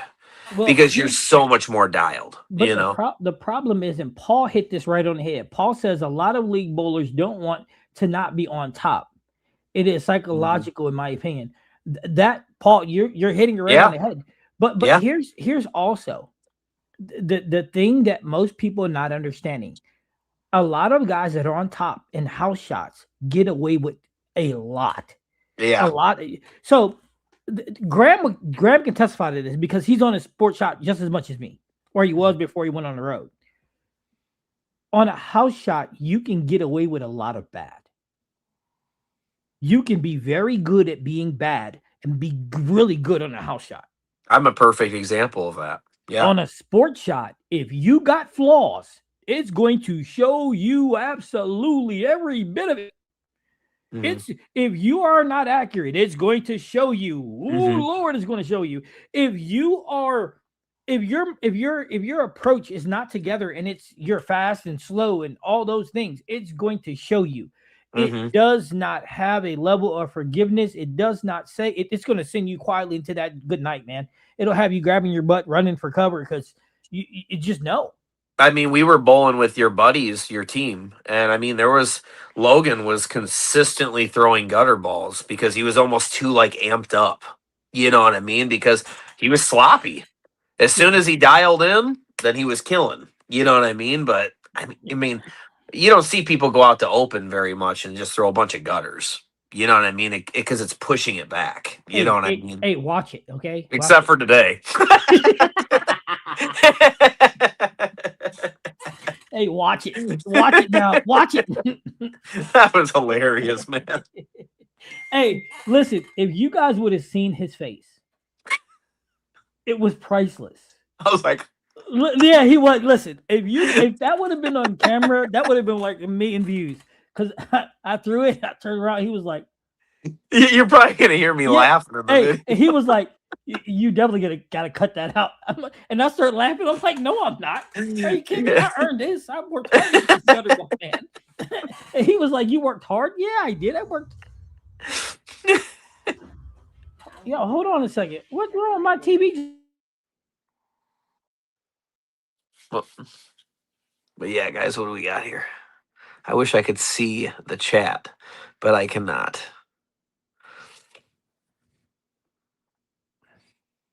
Dude, my TV just came on by itself. Damn. It did. I swear. Did you not hear it? No, I didn't. Dude, I was just sitting there. It was my remote controls way over there. It just came on like, hey, dude, I want to end in this conversation. Their egos can't take the emotional damage. People that have drive like me and PHO already learned sports shot, even though we sub and 220 house league. That's it. Because my thing God can is, teach all makes sense. if I was slaying and killing in league, I mean that's great. Don't get me wrong, I'm gonna be very happy about it. But I'm ready for the next thing at that point, I would feel like. I'm ready. You know what I mean? Let me get to the next let me raise the difficulty, man. I'm ready to go. And it's gonna do nothing but benefit me on my house too, man. You know what I mean? That's what I would feel like at least. Like, oh, okay, well, if I go back to league, I'm going to be able to figure that out just fine. I've been there. I'm trying to go here and do this now. It's not even like, I know Clarence will say, why not? But it's not even like I'm trying to be like pro or something like that. But I want to go and just try that. But I'd want to work at that too. You know what I mean? But I would still do my league too, though. You know what I mean? But everybody is like, no, I don't really, I do it once in a while. I'm like, dude, you're like killing, man. You just rolled 2 300s in this no tap tournament. Like, not that that's ridiculous or anything, but it's still pretty good, like in my opinion, for what you're bowling against, right? You So know I'm I don't. going, You know I "Damn." don't bowl in those no more, right? No, for sure, for sure. I bowled And the last one I bowled in. I bowled at 890. No, last year before. Yeah, last year I bowled in two. I bowled at 890 and finished seventh. yeah, because the handicap, yeah. Yeah, so I was like, this is stupid. And then I When bowled at 850 and finished like 30th. when I won it, I had it was the first one I ever got into, so I was riding high for sure. But like my handicap helped me so much. I had like a 145 average or something, and I was rolling like 280s, 260s. So I Yeah, you was probably like, had you probably had a yeah, thousand, did you? yeah, yeah, yeah, Yeah, you're yeah. probably one of the people that beat up on me, man. Yeah, Sammy handed me the first place envelope and went, "Hey, we're gonna update your average." I said, "Yeah, Yeah, yeah, maybe a little bit. yeah." Paul said I hit the ball with surface all competition long. I mean, I hope you hitting it, while you're not in competition, but in the And he I'm gonna said have to hit it with try that. any. No, you do not, because if you hit it while you're in competition, you're gonna get DQ'd. You listen. You cannot put service on a ball after the lanes come on for game one. Until and then, like, if you're gonna be doing squads, Paulie bowls tournaments. So if you make you bowl in this squad, when the squad over, you clean, you resurface for the next squad. And that's what he's referencing. Let's see here. Surface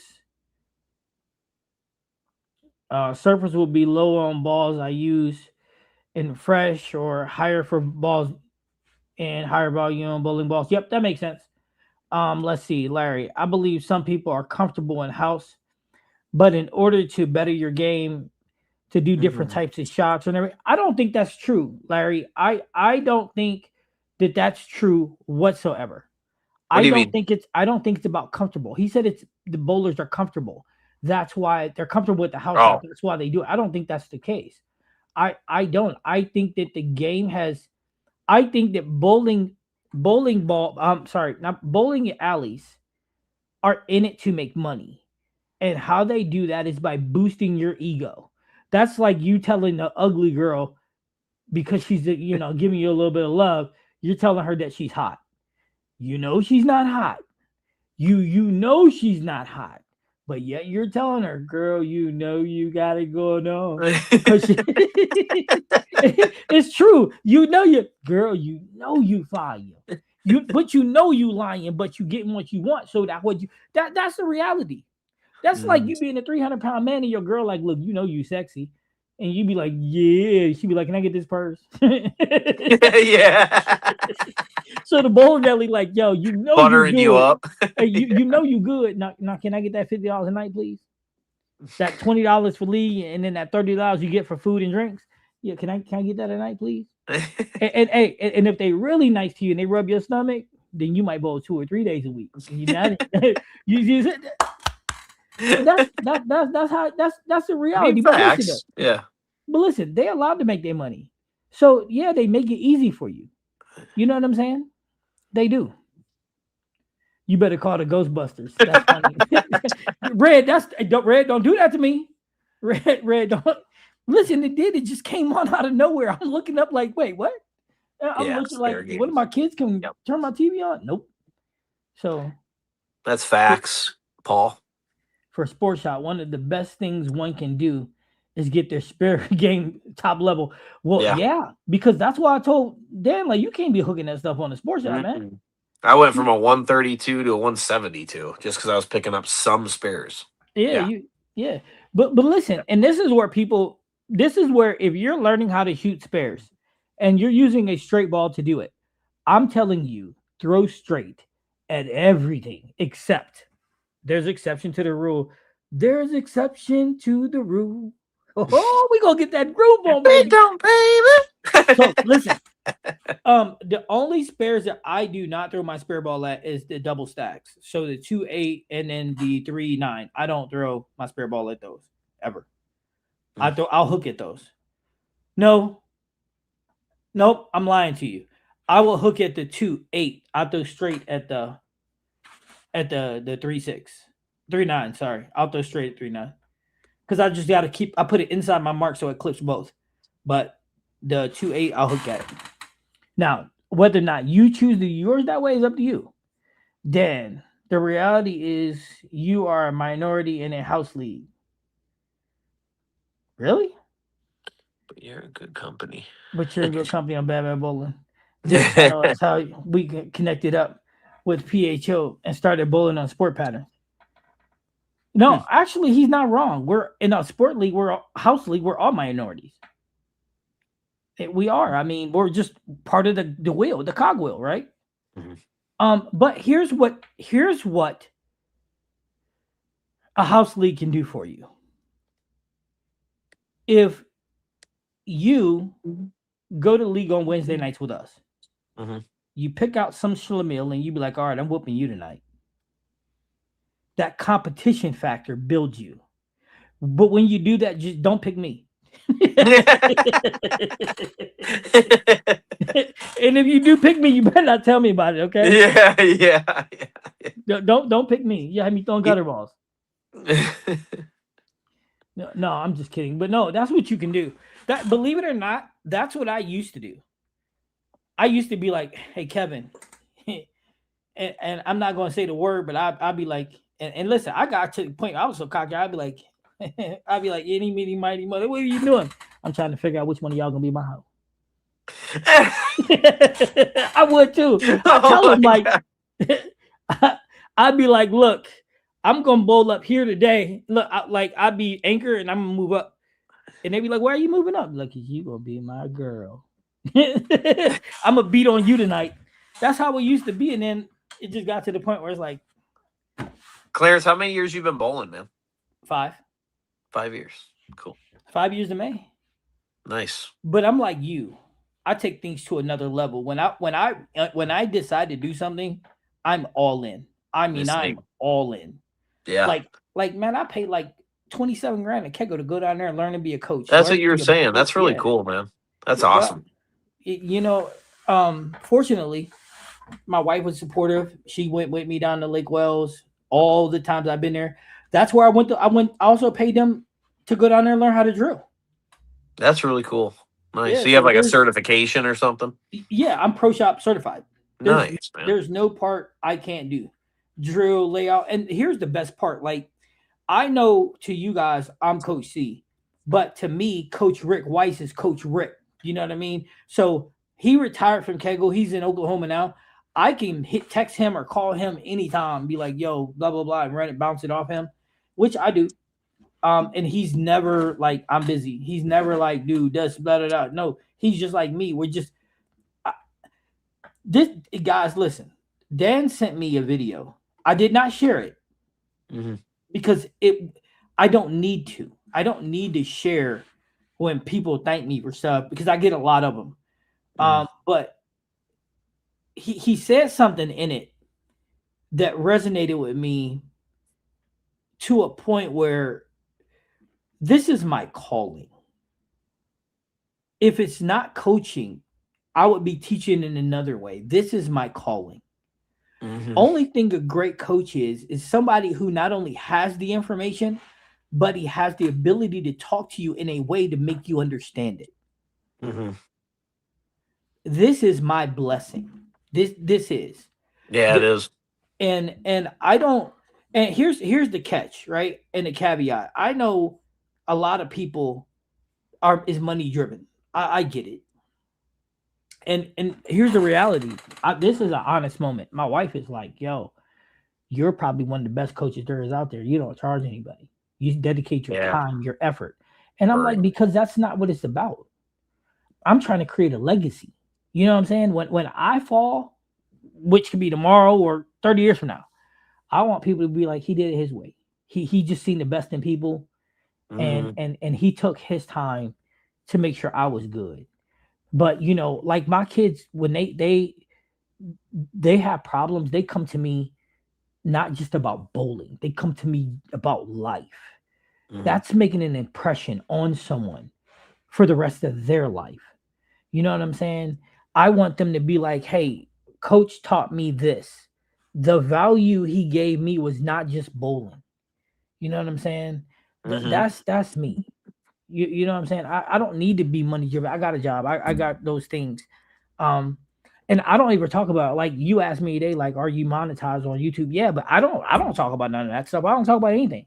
I don't talk about how much this ball, how much that is. I don't care, because that's not important. If that's what it was about, then I wouldn't be who I am and be how I am. Mhm. That makes sense. Yeah, you know, guys, he could have easily have just watched me do whatever. You know, definitely after we spoke the first time too, you could have easily have just not came back and been like, "Hey, he said he didn't want my help or whatever." But you know, if he seen me struggling or something, that's the first time you do it. The first time you came up to me is because I'm very animated sometimes. So if I'm not doing well, I'll be sitting there like, you know, or something like that. That's just the way I am. And he seen me struggling, man, and so he was sitting there trying to help me. And you know, it's just a really cool thing you do, man. Like you're a huge blessing, and it's just really cool. It's just really cool that we collided. And I happened to pick Park Lanes for some reason, and you were sitting there bowling all the time. I still remember the first time I came up to your lane, and I knew like, damn, he knows what he's talking about. You had all these balls, you were doing a review, you had your light on and stuff. And I just said, "What's up to you?" And it was real quick exchange. But then I think you started seeing me all the time, so you were attempting to help me because I was getting frustrated. And even after the brush off, man, Clarence just has a way of just, "You sure, dude? You know, I can help you." You know what I mean? And man, I'm just glad I listened because what I will say now, even just a little I've worked with you now, one thing is it's way more fun now. You know what I mean? It's just so much more fun. But the second of all, I got to bowl on sport, so I seen what was happening. Right? Then I'm seeing the big bad giant that I got to fight. Like, oh crap, I can't beat this. Not with what I'm doing. You know. And then third, it's just when I have a good game now, I know why I'm having a good game. Where before, probably getting helped a lot. You know what I mean? Now I know why it's holding, right? Now I know why when it went to the outside, it's coming back in. Now I know what's a good release and when it's not.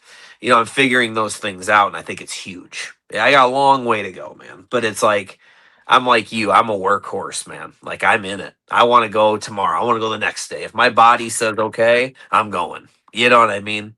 And so, no, it's just really cool to run into you and be here and be friends with you, man. No, you're a good dude, man, for real. See, but that's for me what it was about. It wasn't just about helping you. It was about you're there all the time. I'm there, so I'm like, let's build that. Let's build this. Let's get this Yeah. relationship. Let's build this bond. You know what I mean? And then, Mhm. like I told you, at some point you're gonna come around no matter what, Yeah. because you can only do so much for so long. But again, you could have been. It depends on the person. You could be very complacent, becoming very good at being very bad. Yeah. That Right? really resonated with me when you said that because I felt like I kind of knew that in the back of my mind, I guess, the whole time. But when you started explaining to me, breaking down what is wrong with the way like, you basically said a lot of things can go wrong. Like, you're going to have your days when you're rolling a 730 something, like you said you did, Dan, but you're going to have these other days where you don't know what the heck's going on, man. And like, it was like you were like already watching me at my nights I'm bowling. It's like, dude, you're saying exactly what happens to me. Like, I'll be like, why did I just roll a 152, a 170, and a 163? Like, why? What is going on when I just came off like a 700 night? What the heck, man? And you're like, because it's all different angles, because there's so much room for error.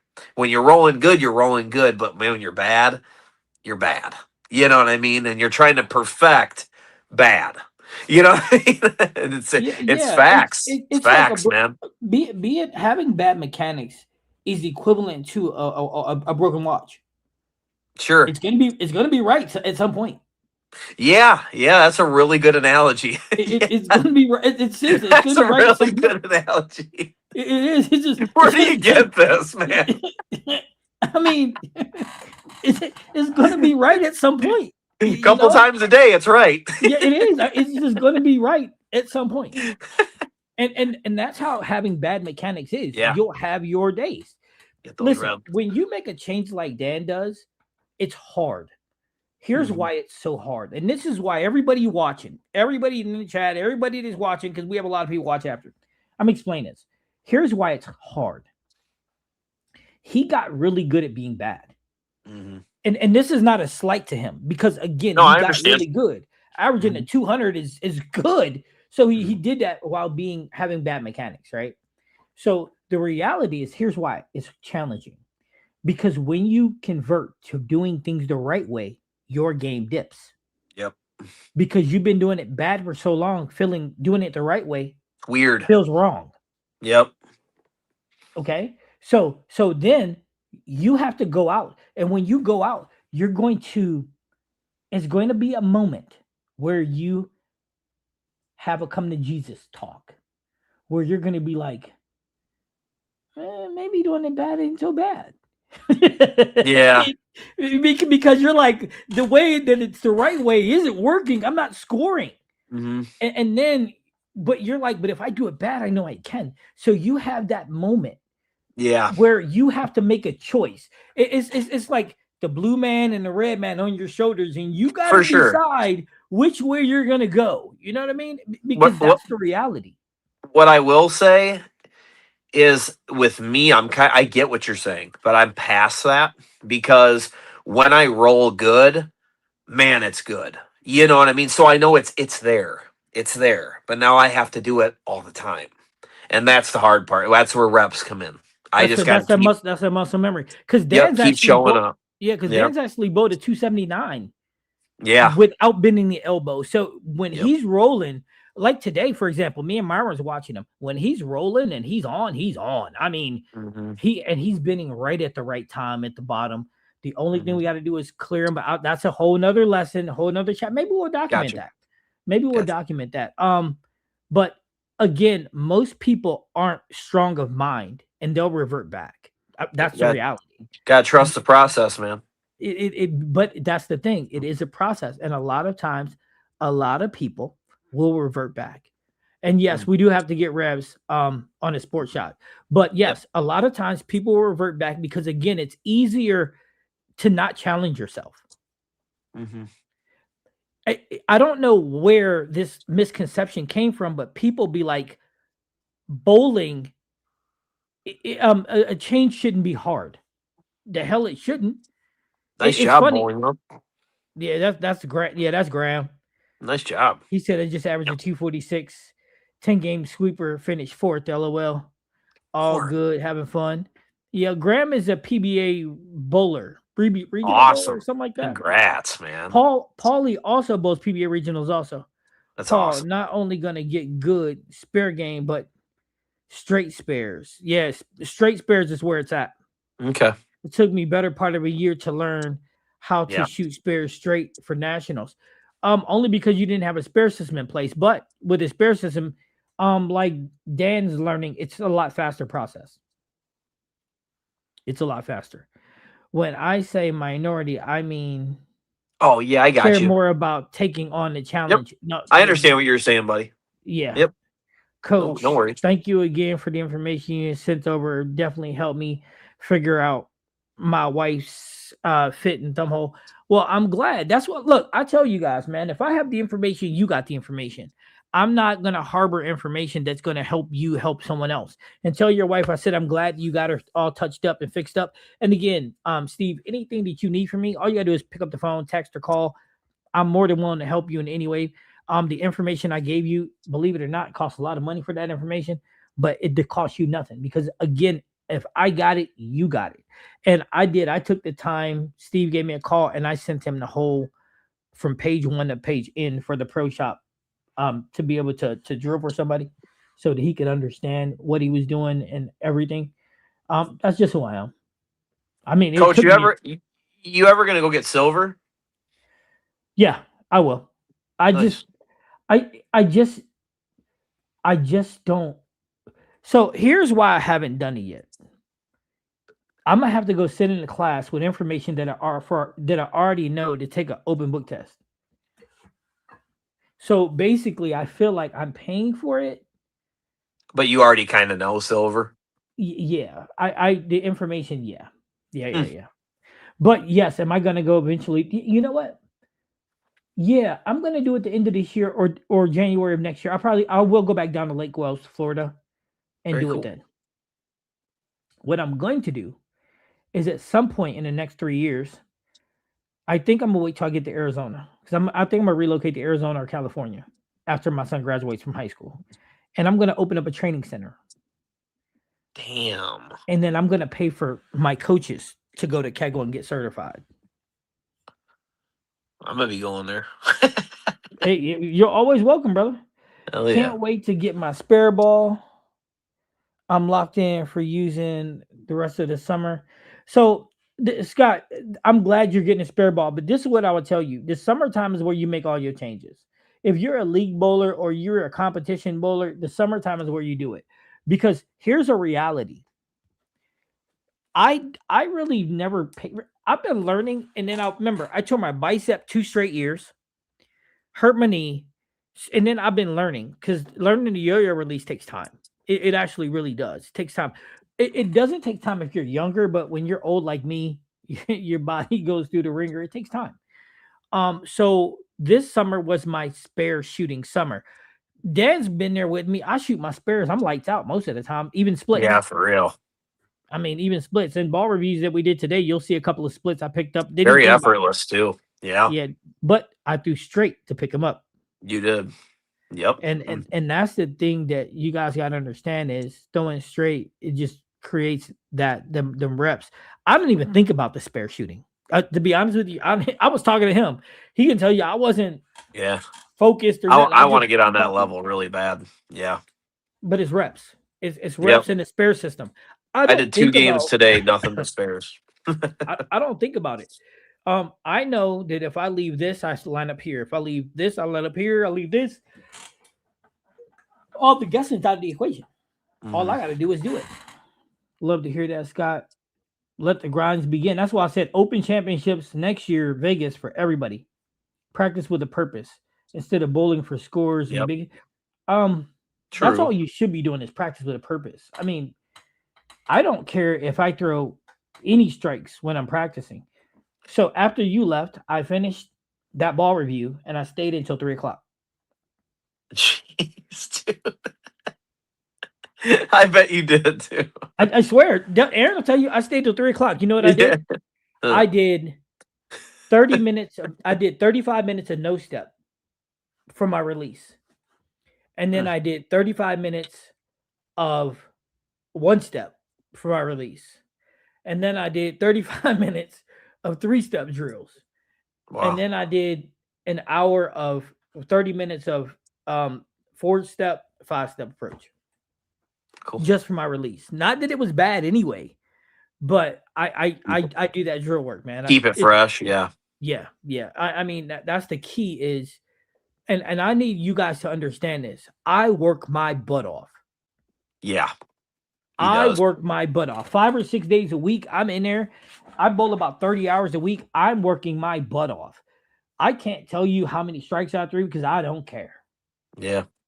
I will say, like, when I go out, I guess my thing is I try to imagine like I'm in a league or something like that. I try to put myself there. Like I try, man. Like I don't want to just do bad because I try to like practice how you want to play, I guess, because that's kind of what I did in baseball. You don't get lazy. You wanna dial in and imagine like you're really there, you know? Okay, but that's not how this works. Like for phase 2 of what you're about to do, you're gonna have to practice just that thing. Okay. Because so here's why baseball and bowling is different. Baseball, you have actions, right? Like your skip to your throw is an action. The skip, what it does is allow you to get your shoulders turned to your target so that you can be accurate. Okay. And bowling, it's a little different because it's about the second part's going to be about your hand position at the bottom, right? So we want you to just isolate that one behavior. That's where the no step comes in, because then you're going to feel that one behavior. You're going to learn what it feels like to get through the ball correctly with your hand underneath it and going from 7 to 1 o'clock. Yeah, you say I should be at 7 o'clock, and then you were saying 7 to 1, but I'll teach you that. But okay. The no step is going to be so invaluable to you. The reason why is because it's going to allow you to learn what it feels like to do it correct. Does that make sense? Yeah, because you want that feeling, right? So yeah. Right. So then when you're doing a full approach, you'll be like, okay, I missed that at the bottom.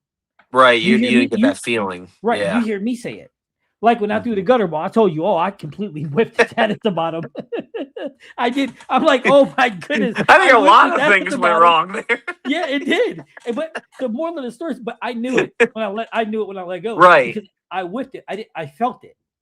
And Well, you that's would what- throw bad shots that I knew were bad because I seen the reaction, and you'd be like, I didn't come off that right. You know what I No, mean? I So missed you're it. like, I yeah. missed So it you're at the telling the bottom. camera, I don't want you guys to get a misinterpretation. That was not the ball. That was me. You know. That was my behavior. I missed Right. it. Right. But look, but also I could tell you as soon as I let it go, banker. Yeah. Oh, for sure. You were turning your back to it with that Yeah. vibe. Yeah, I That can thing tell you. was I can tell monster, you man. because that's but here's the thing though. These are the behaviors that you need to learn, and these are the things that the pros don't really miss a lot at. Now, if you watch a pro event, you'll be like, you'll hear Brad or Howell or Darren, they'll be like, yeah, I missed that at the bottom because it happens to us all. Yeah. It just does. It's just don't know why it just does. But these are the behaviors that we're programming against, and that's why you see me. So today, I think I had about 6 or 7 misses in all 3 videos combined, maybe Mhm. 8, and then a gutter ball. So the reason why I went to the no step and the one step is because I want to make sure I don't miss that many times. Yeah, you kind of looked like, man, I'm being a little sluggish. Let me dial this back in. Yeah, in a got regional event, if I'm in competition and I miss 8 times in a 6-game block, I'm done. Mm. Yeah, you're done. Miss the You know what I'm cut. saying? Yeah. I'm done. You know, so those are behaviors. That's why I isolated the one thing, the no step and the one step drill isolates your hand position and getting through the ball. Does that make sense? Yeah. Oh yeah. So that's why I targeted. That's why I got an hour and 10 minutes of practice in just at the bottom. And Yeah. then why I go to the 3 step, 4 and 5 is because that way I'm executing it, moving at full speed. You see what I'm Okay. saying? Yeah. So for an hour Mamba and a half- mentality. So for an hour and a half of reps, I didn't miss at the bottom. Yeah. You know what I'm saying? Because you're Now, trying to dial that back in. Yeah. yep. Now here's the reality too. Behaviors. When I was doing ball reviews, I wasn't feeling my greatest. As a diabetic, I got up, I ate, I worked out, and then I ate. But the reality for me is that I didn't eat. I didn't eat enough. Mm. So my body wasn't feeling. You said in one of them that you were fatigued a little bit. Oh yeah, I was tired. Yeah, I did. I got Yeah. tired, bro. I mean, got. you were throwing Oh, yeah. fast. I mean, Huh? you were grabbing, throwing, you know, for sure. For sure. Yeah, that's the thing too. And that's the thing when doing bar reviews, you're by yourself. Your pace Yeah. is way up here, bro. That's why I be sweating so bad sometimes because you're by yourself, man. You're not waiting for everybody to go, you know? Yeah, no, it's true. For sure. And again, small percentage of league bowlers see practice. 90% of them just throw for scores and call it practice. Yeah, that ain't practice. Oh, okay. Do you Maybe ever I go- am doing it wrong, man. I got you. Yes. Look, some days when you want to practice your spares, go in and don't even take your strike ball. Well, today I did 2 games where I'm just throwing spares. I threw at my 7 and 10. That's it. Yeah, overseas they have a game called low ball.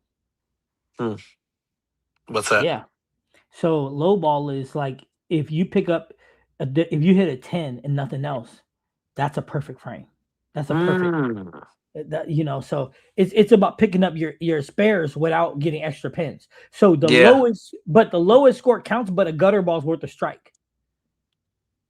So you don't want to throw a gutter ball. Okay. You see what I'm saying? Interesting. Yeah, you gotta be freaking accurate as hell. Well, guess what? That's a heck of a game we can start playing, ain't it? Yeah. See, I mean, that's the reality. Low ball, man. I mean, it makes you into a great spare shooter. Scott said, I'm going to have to check out the spare system. Hey, check it out. I'm glad you did not let your pride get in the way and let Coach C help you. No, it wasn't about pride. It was never. I'm going to clarify this for him, even though he's here to speak. Larry, this guy, Dan, is selfless. It was, I can promise you this and vouch, it was not about pride for him. It was about he needed to be ready when he was ready. Yeah, it's like I think I had it figured out because you know what I was doing, guys, is I was looking at my scores. And my scores were going higher and higher and higher. And once in a while, to Coach's point, I had like a 280 something once, a 279.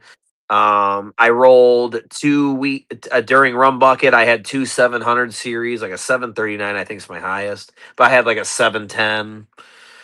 So I was like, dude, come on now. And what I would do, here's another thing.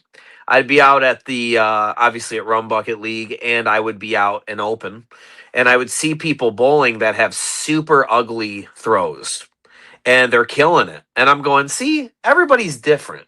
Because again, I can't help but relate this back to baseball. In baseball, when I was teaching people like how to hit and stuff like that, well, you can be Gary Sheffield, right? And you Mhm. and he can do that. That's a pro athlete, man. And then you can be Ichiro Suzuki, where you're going like this and you're doing all this crazy stuff, right?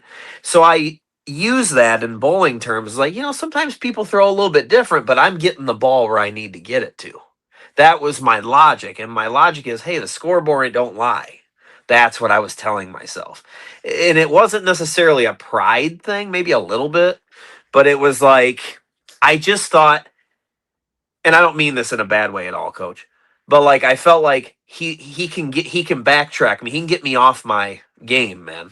And I had a couple of friends that I had talked to about it because not I don't want this to come off mean at all, but I vented. I'm in a group chat with some friends, and I vented about it when I first talked to Clarence, and I was a little upset about it. Like I was like, man, how do I go about this? But I'm very like religious, so I wanted to be cool about it. I was like, well, I don't want to get mad at him. I know he wasn't trying to be an ass to me. I know he was trying to help me. That's what he was trying to do. You know what I mean? He wasn't trying to be mean to me. So I had a couple of my friends that were like, "Man, if somebody did that to me, I'm lifting weights, and somebody comes over and tells me I ain't lifting right or something, I'd be like, man, you know what I mean? Get the hell out of here, man." He's like, "You should shoot him away." And I was like, "Guy, it wasn't like that though. He's trying to help, man. That dude's cool as hell." So I talked to him on my own terms and I DM'd him, and he was super cool about it. So to me, I felt like I had a friend go, I think that sometimes people get a little jealous. He might be trying to get you off your game, man. You just got done bowling really good. I mean, you're kicking butt. Some people get jealous. And I'm like, I don't think it was that, man. My buddies were just sticking up for me, man. That's what they were doing, right? And so I knew it wasn't that. But then I got to where it's like I said, I think God finds a way, right?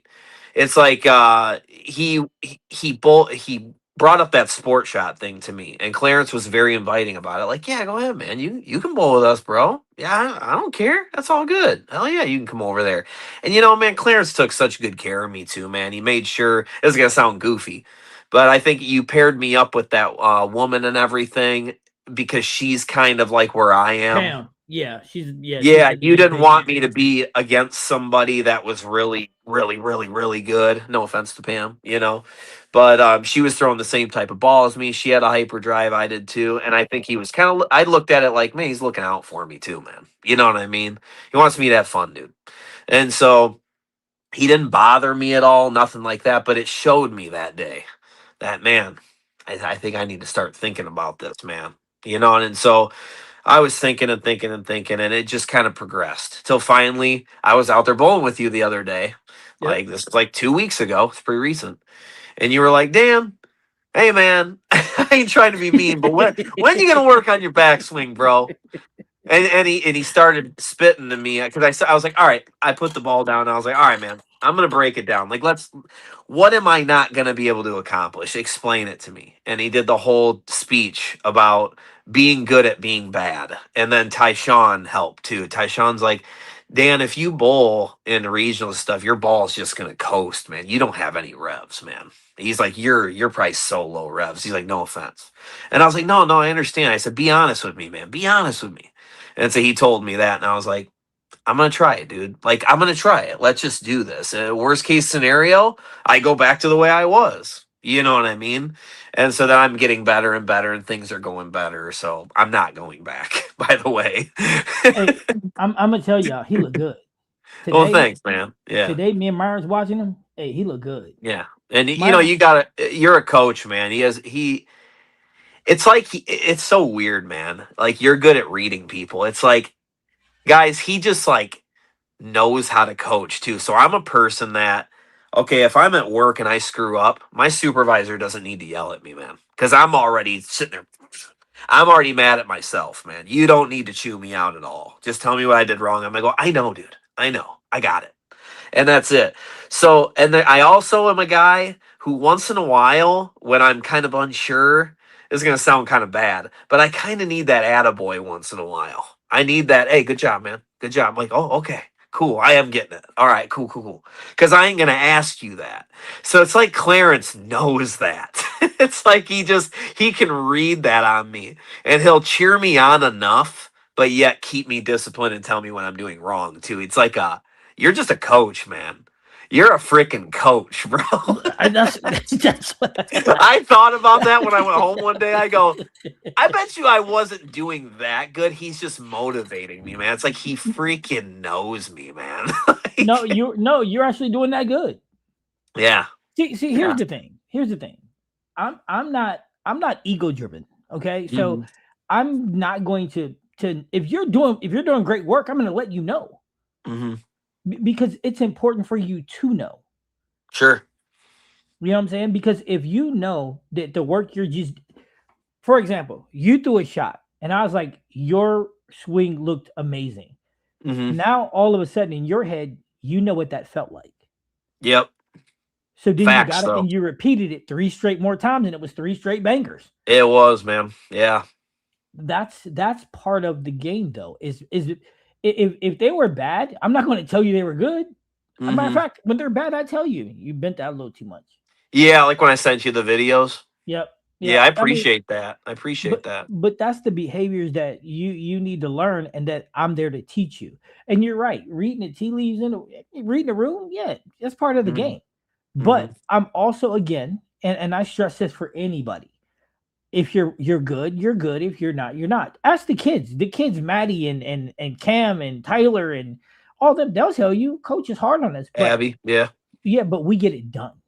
Mhm. You know what I'm saying? We get it done. That's facts on facts. And I enjoy um I think I enjoy coaching more than I do bowling, to be honest with you. Yeah. Oh, I can tell. I can tell, man. And that was another thing that really brought me to you is I was like, man, like Clarence got comfortable one day at Sport Shot the second time I went. So I had a decent day. I had like a 172 average, which I was super happy about at the time. And so he's like, man, he's like, let me roll over on this lane or whatever. Dude, Clarence just started slaying and he bowled like a freaking just under a 250. It was like a 248 or something like that. And I was like, holy shit. So I'm thinking that was another thing is like, the dude has to know what he's talking about because look at him, dude. I mean, he's just killing. You know what I mean? It'd be one thing if he sucked or something, or I was beating him or something like that. That would have been really tough for me to listen if I was beating you. But then it's just like you went over there and you're just, and I'm like, holy crap, dude. And he's doing this on sport, man. Bill And there was some, Belichick. and there was something about the lane you were telling me. Remember, I kept asking you that day. I was like, hey, how did you know, man? Like, how are you gonna know you're gonna have a good game because you knew something about a couple of throws you made? You warmed I up on said it. I said it. I said what I was gonna shoot going into the game. So Yeah. I said I'm going 250. And I Yup. went You both 248. you threw two shots, guys. He threw two shots, and it really showed me something. I was like, how did he know? So you're like, oh yeah, oh okay. He's like, I'm about to roll a 250, man, and I'm just Yeah, like, I went over and I finished the game for somebody that was leaving. yep, It was yep, it was 2 shots in the 10th, the last 2 yep. shots. And I threw the shots. I seen the ball read, and believe it or not, neither shot was actually good. Hmm. And I seen it read, and I turned around and looked at A Train and said 250. A Yep. was like A was like, what? I said And we 250. thought Clarence was just goofing because Clarence be having fun. So I I was kind of like, do. but he seemed like confident. So I was like, I was about to leave. I was done bowling. So I was like, I'm gonna stay and watch this real quick. Like, what's up with that? And so all of a sudden, wah, wah, wah. And I'm just going, how? How did he just know that? And so I started yelling over to you like, "Hey, how did you like what are you doing? How do you know you're just gonna do that? You know?" And it was just hard to like, how'd you know what ball to go with? I started asking him all these questions because I was like, how did he just know that by reading the lane off 2 throws? And I'm just like, that's what I didn't understand about sport was how are you reading the lane like that, man? So, and here's what's funny: the balls that I threw in that 10th frame weren't the balls that I went to. Was not the ball I went 250 with. Because it wasn't Ion Pro Max, was it? Nope, I went to the Venom Shock. Actually, Yeah, you won't go. Now I know. I threw 2 balls. I threw the Ion Max, and then I Yep. threw the clutch, and I was like, okay, 250. And That's A Train was like, you are not going to throw 250 on this, dude. We all struggling. I'm saying, all right, Yeah. watch. For So we real, went to I had work, to and work for a 170, bro. Yeah, like so I we was, went- I went I over was there. ecstatic. And Yeah, here's the best part: I was bowling on 2 different pairs at the same time. that's what I'm saying. You were hopping over, and so Yeah. I was going. I was like, how? Yeah, And I I'm just see- like, bro, he's a beast, man. Like, holy crap. But listen, all due respect, I hate to tell you this, I'm the Bill Belichick of bowling. I'm far better coach than I am a bowler. Far better. Yeah, you Far said that a lot. Yeah. It's true. I have this ability where I can slow you down in real time. Like I Mhm. don't need to go to a video and watch you. If I'm with you and you throw a shot, in my mind I can slow your shot down and I can tell you everything that happened all the way through. One thing that you did that really helped me is what I asked you. I said, hey, when I'm going, like, do my motion, but grab my ball, like, show me exactly what I'm supposed to do. So you like controlled my arm Yeah, and did my whole motion, and that really helped me out a lot. Instead of trying to explain it, like I'm a very side view type person. Once I seen a side view of somebody throwing, I'm like, oh, okay. And I watched YouTube videos where it's slow motion, and I'm like, they are all coming down like that. You just can't tell from behind them. No, Yeah, at least I can. Yeah. No. It And looks that's- like they're just keeping their arms straight the whole time. Hey, and you the know? ball reviews, thanks to Dan, we got some side view too. So we got some Yeah, I love view side of view, the, man. of the lane. So just so y'all know, that's all Dan. He made me do it. He did. He made me do it. I love But that listen, view. Smart work. That's it. Smart work. But I'm Dan. Listen, my knowledge in bowling is far. I will my bowling will never catch up to the information in my head. It just won't. Mhm. I'm too old and too banged up. Hmm.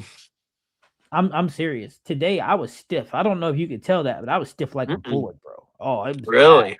To your Heck back or yeah. something? No, my whole body. What do you mean? It's like it Oh, was okay. like He said it my was whole like- body. yeah, it was like early rigor mortis, man. I'm telling you. I'm serious. You know when Man, you bowled pretty good for being hurt. My God. I played football for 20 years, man. Tackle football. I'm telling you, some days I get out of bed and my body feels like I was in a full Sure. collision, you know? And today was one of those days, and I'm telling you, and I couldn't eat, and I just wasn't feeling myself. You actually made it better for me because Mhm. you took my mind off of how I was feeling. Yeah, I'm glad. So- I was hoping I wasn't distracting you. And So being instead annoying. of me focusing on what I was doing, I was actually laughing and joking with you. That was the Mhm. first time I ever done a ball review where I'm talking to someone off camera, and I loved it because Cool. I wasn't focused. Yeah. More Especially chilling. when your eyes got this big. Yeah. that's like the best blooper, man. You're like, guys, let me throw a better shot with this. Dude, it was so comical. Listen, he was more shocked at the gutter ball than I was. It's like, damn. Well, and then I'm still fresh to knowing you, so I didn't want to like laugh in your face. I was kind of Why like, not? I think it's funny. I was like, damn. It happens.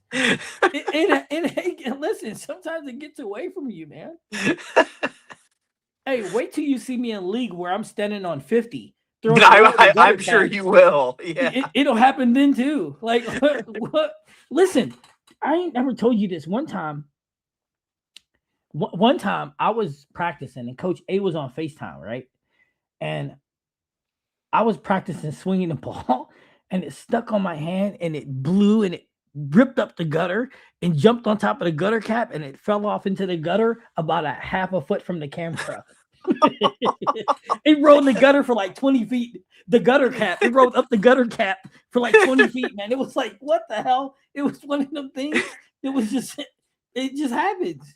Hey, let me ask you this real quick, Clarence. What do you think is the top accomplishment you've had in bowling so far? Not counting coaching. It has to be like you bowling. What's the best day you ever had, man? Like, what's the number one thing you're like, dude, that day was awesome? Like, did you get top 10 in some awesome tournament or make a couple cuts? Was it your 800 series? Your first 300? What? My best memory, my biggest moment in bowling. Performance wise? Because I'm sure you would pick, well, I coached this person and then they went and killed it here and it made me feel good, right? Like, you're that type of person. If I went to a tournament and did awesome and you knew you were sitting there helping me, I know you'd be like, dude, that's awesome. You know? But your performance. My best moment, and this is gonna sound stupid in bowling, was December. I bowled in a tournament and it was an 8-game block tournament. And although I didn't bowl particularly well, I went 32 for 32 on 10 pins. Okay. So you were super impressed with yourself picking being 100%. Yeah. Gotcha. 300s. I don't know if you know this or not, but 300s are luck. I mean, a lot of it is, yeah. I mean, look at a couple of your throws today. We were like, huh? Somehow, what was it? The 1, 2, 3. It was at the 6 pin. It was 8 pin and 9 pin. Okay, yeah, it survived somehow. Well, no. Well, that's the thing, though. Them right there are a true indicator that you're not. So, although the shot looked great, them was telltale signs of carry down. Like, so when you leave an 8 pin and the ball doesn't really deflect, because it didn't drive through. Correct. Yeah. Correct. So that's telltale sign. It deflect. Yeah, Right. It went the other way. Right. Now that's true. I've thrown 300s where I pounded every single shot, and I've thrown the 300 where I don't think I threw a good ball for 12 frames. I mean, that's kind of, yeah. I was gonna say that even when I've hit like the 279 or I hit like a 280 something. It's not like every throw is good. Like I had like a Brooklyn in there. I mean, there was some dumb stuff in there. Now, I will say this: my second biggest night. So I like being clean. That's my biggest thing. My second biggest night ever was my first 800. Yeah, was my first 800. Yeah, because averaging 267 plus. Yeah. For a 3-game block. That is sick, man. But you know what's bad? And I'm gonna say this. Let me do these and then I'm gonna tell you. So keep that thought real quick. Yeah. He's gonna work a whole day at 5, no matter what the reaction is. That's a very smart man. And get lined up those strikes for spare practice. Hey, spare practice is huge. It's gonna change your whole game. Okay, Dan, make videos, teach Dan. I need to learn. Bottom of the ball too. Yeah, bottom of the ball too. Well, we can try to work something out.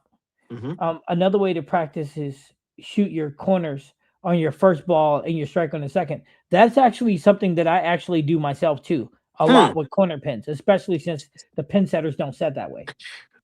Mm-hmm. Today I was doing first ball 10 pin, second ball 7 pin. I do that a lot too. Mm-hmm. You would see Coach is the hardest working man in bowling. He bowls hurt, sick, tired. Not for real, man. His mental game is, but look, my mental game is insane. My mental game is insane. I don't fold, because I don't know how to. Not every good bowler is a good coach, but as a good coach, is at bowling, he's even better as a coach. That's a fact. I am much better coach than I am bowler, and I'll tell anybody that. I tell Coach Rick that. I tell everybody, it's a fact.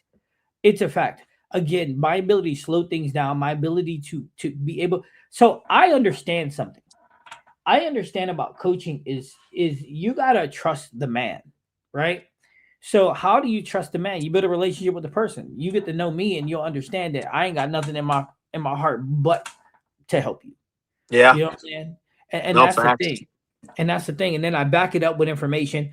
I don't tell you what to do. I explain to you why you need to do it, what the outcome is. And then once you understand that, then I'll tell you what we need to do to make the changes, and I'll show you. You see what I'm saying? So that's what makes a great coach to me.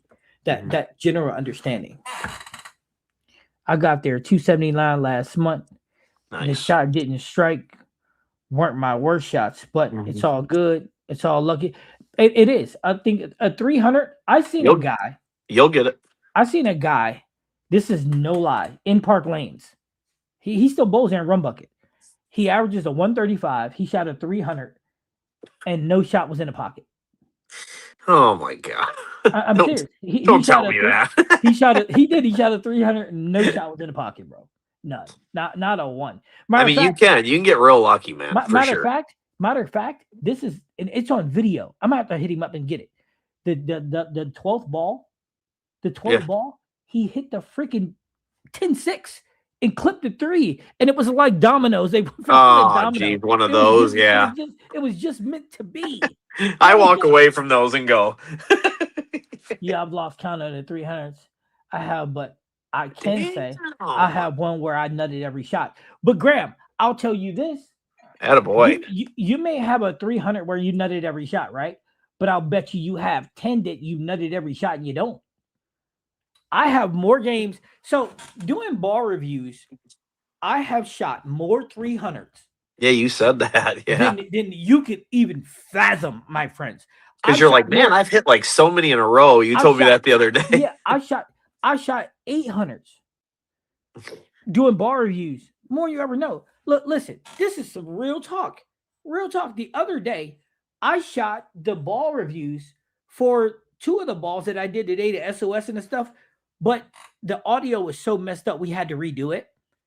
I threw 17 in a row. God, dude. 17 in a row. Yeah, I think you told me about that. That's insane, brother. Yeah, but I do it all the time. Which is insane. And then you get me the league, and here's the thing: I don't even drink, right? To get me the league, and I'm averaging like a 200. Like, what's the deal? Like, hey, does Graham have a YouTube channel? No, Graham don't have a YouTube channel. Oh, no videos online. No, I've been trying to get Graham to send me videos for 3 man, years. I want to see it. I want to watch it. 3 years I've been trying to get Graham to send me videos. 3 years. Hey, you know, Drew shot last season. Doug and Drew both shot 300 in the same game on my live while we were live streaming. That's sick, man. Doug has like 280 300s. Drew has like 180 of them. Jeez, man. Listen, I told you, they're the masters of the house shot. There's just listen. It's like we're in the Matrix, and they just do it. They have like a remote control on the ball or some shit. Dude, I'm telling you, I'm expecting to see Doug fly into the bowling alley one day, like with his black Neo jacket on. Like for real, bro. It's insane. Doug's the one that wears the hat, right? Yeah. Yeah. Yeah, you got to talk. Listen, but he's the most awesome freaking. Oh yeah, they all seem really cool, man. Yeah, him and Drew is like a brother to me. He's so damn. That was an awesome video. I watched that whole thing, man. That was cool. He was awesome. He's so funny. Doug did his own video, but the motive part videos, I think me and Drew, I think I'm gonna keep doing those with him. Yeah, because it's just so much fun for me. Yeah, he was cool, man. That was a lot of fun to watch. I ain't gonna lie to you, Coach. My phone's gonna die. All right. Well, anyway, we're gonna jump off anyway, because this has been a lot of fun. Steve, I'm glad to see you, brother. Dang glad to see you, boy. Hey, Steve, you better be going to Vegas with us. Steve, don't make me come get you. You know what I'm saying? I'm not scared to come to Ohio. I'm from Pennsylvania, remember? The better half of that. Yes, Dan, I talk a lot of smack. Don't know. That's cool. That's cool. Don't. But anyway, guys, thanks for tuning in. Dan, we want to thank you so much. Dan, also shout Yeah. out where you at again, your Instagram, especially since that's where you put all your bowling stuff. Yeah, my Instagram is the bowling stuff. It's the Megadan29. Megadan. Like Mega Man Megadan. It has to do with my gaming channel. Don't worry about that. Yeah. So actually, when you get off of this, can you put it in the comment in the live, and then I'll Will pin it. do. Will do. And then I'll pin it that way. Guys, go to his Instagram. I'm actually gonna go to it too because I don't think I'm on there either. So we're Critique gonna me as go- much as you want. I'm not please. gonna do that. Well, I'm just talking about for all of them. As Oh, much yeah. as you want, man. Yeah, so Help- we're help gonna me so out. go to his Instagram. He's gonna pin it, and then yeah. Hey, and remember, guys, Friday we'll be back on the break point, and then we're also gonna be. I'll have the TikTok up, so we're gonna start doing the bid game for bowling balls. We're gonna try to get some of these out of here before the fall because I need to make more room. So Yeah, good luck with to that you being guys. That's said- awesome. Oh, and hey, we know you're gonna bowl Wednesdays this fall, right? Absolutely. 100%. Yeah, Rumbuck has taken a back seat. The one I'm doing with my wife's the last one. Well, I'm not saying you can't do both. Maybe. Maybe. We'll see. It I mean, depends. I We'll mean, see. bowling with your If she wife, really you- wants to bowl still, I will. But I don't want Wednesday and Thursday because it's Thursdays at work. I'm not going to do that probably. I'm Look at bowling that. with you Wednesday for 100%. Yeah. Look, and you're getting some shout outs, fellas, saying thank you, Dan, for coming Thanks, on and guys. sharing your stuff and everything. Yeah. So listen, this is what I'm trying Thanks, to do. guys. Open up the platform for all of you guys. If you're showing improvement, like Too Tall, I'm expecting you to come in and talk to everybody about your open championships. I'm expecting everybody to Yeah. come. This platform is open for everybody. And Dan's we're gonna log his journey. We're gonna make sure that you Yeah. know. And listen, like I told him, when he starts beating me, I'm done coaching him. Whatever. Thank you guys for all the help. I appreciate it, man. Yeah. No, but with that being said, again, thanks for tuning in, guys. Everybody have a good one. Dan, I will see you later. And thank you again Yep, for yep. logging in. No Have a problem, good one, guys. guys. Bye-bye, guys.